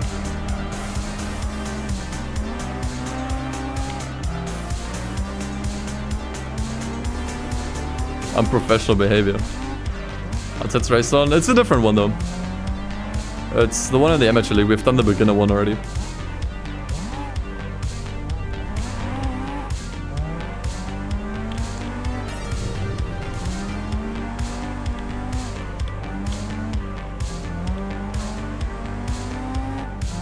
But maybe I should reach out to the JDM guys again. Because honestly, they seem cool. They seem pretty chill, and I think they, at least judging by the trailers, seem to have improved their game a lot since the last demo. So I don't know. Maybe I should be just more proactive and more open. I don't think they'll be mad because I ghosted them. I think they'd probably just be glad that I'm reaching out. So yeah.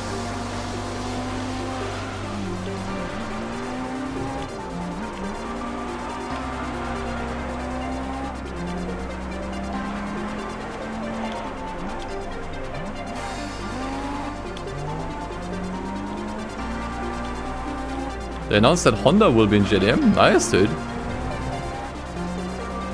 Yeah, I think people were a little bit worried that that game only seemed to have Mazda, Subaru, and I think Nissan.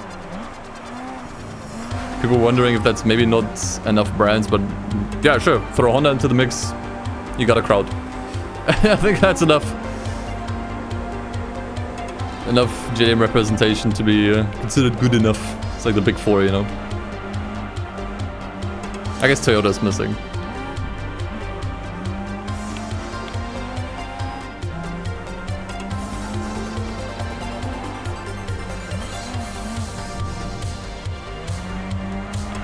But hey, you know what that means? If the JDM game can get Honda, so Extreme Racer can get Honda too. Like, I actually think it's just a matter of time.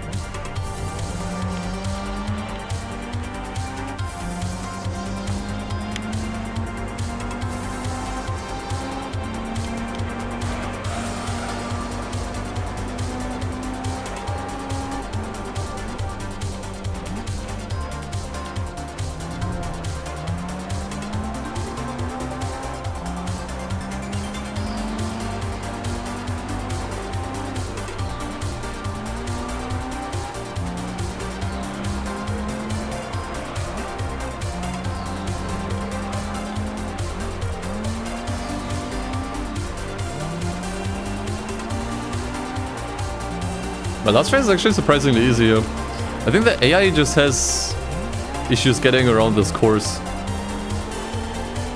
Which, to be honest, I don't blame them for. This course is ass. Let's be real. Although in cars like this is actually somewhat okay. And this track is actually fairly fun in slower cars. Fairly fun. Emphasis on fairly. Yeah, I did upgrade the Altezza. It's maxed out, except that we got the stage 2 turbo instead of the stage 3. Which did save me about 20,000 credits. Was a really good decision. I wasn't sure about it at first, but it was definitely the right call, I think.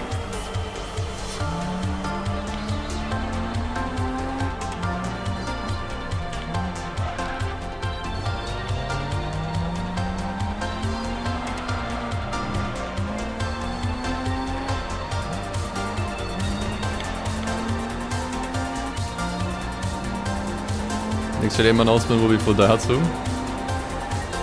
Maybe. I think Toyota would definitely be more substantial, but I don't know if an indie dev can just get a Toyota license. Especially international developer. It's gonna be kind of tricky.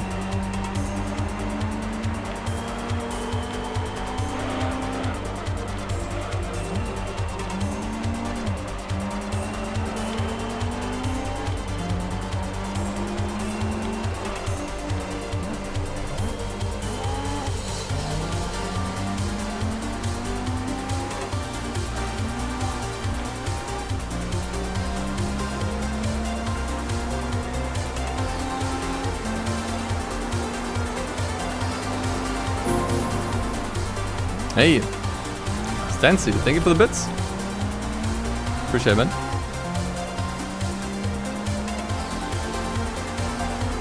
I still have to enable text-to-speech from bits. Always forget.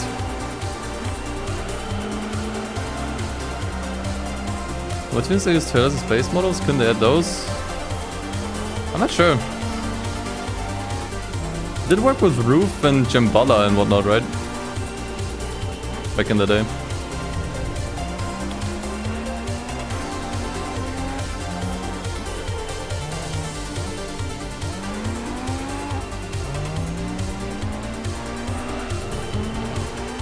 Not sure, I don't think much will change with Nissan, if I'm being honest. They're just gonna cooperate with Toyota, I think. Or, no, Honda it was, right? I don't think much will change, if I'm being honest. I think that stuff is purely on a business level.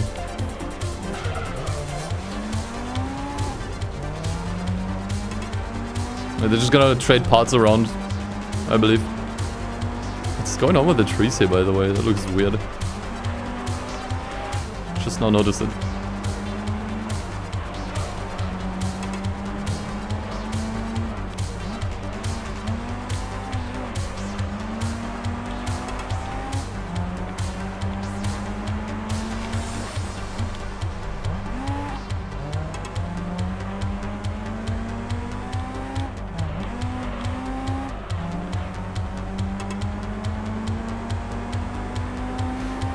Alright, finally. That's that. Okay, so I definitely want to make sure we get the right car here. That's really important. How much money do we get from this? 30k, okay. Pretty much recoup the costs, like we're back to like 250k-ish. What matters is this here. Dude, you can win a Yaris from this? Oh my god, you have to be kidding me. No. All this work for a pink Yaris. Pink Vitz, you have to be kidding me. Yes, that's the car we want. Dude, imagine you do all of this, and instead of getting this, you get a pink Vitz. What a troll. I didn't even know it was in here. I'm not sure if I ever did this event. I know where the pink Vitz usually is. I didn't know there was one here as well. What bullshit. Man, that's so stupid. Okay. We get rid of the Altezza 07. Did a good deed, yeah. Yeah, we actually have a decent collection of cars now. Which is really good. Really, really good. But yeah, we'll continue this another time, probably next week. Definitely want to still do a stream this weekend. But, yeah, probably about something else. But this has been so fun. Honestly, actually, maybe if I'm in the mood, I might actually continue this. Still this week, who knows. But yeah, this has been great. I actually really enjoyed this challenge. Really makes you tackle the game in a different kind of way. Do events in a wacky order. Like, we started with the GT World Championship, which is, I think, as wacky as it gets. And yeah, try out some cars that you wouldn't buy usually because what other use do you have for them, right? And you want to keep the faster cars for other events, potentially. So yeah. We just come at the end of the stream. No, we're still gonna do another segment. We're just reacting to various racing game trailers and intros and grading them based on a bunch of criteria. But yeah, that's it for GT for today. If you only came for GT3, thank you for watching. I hope you come back next time.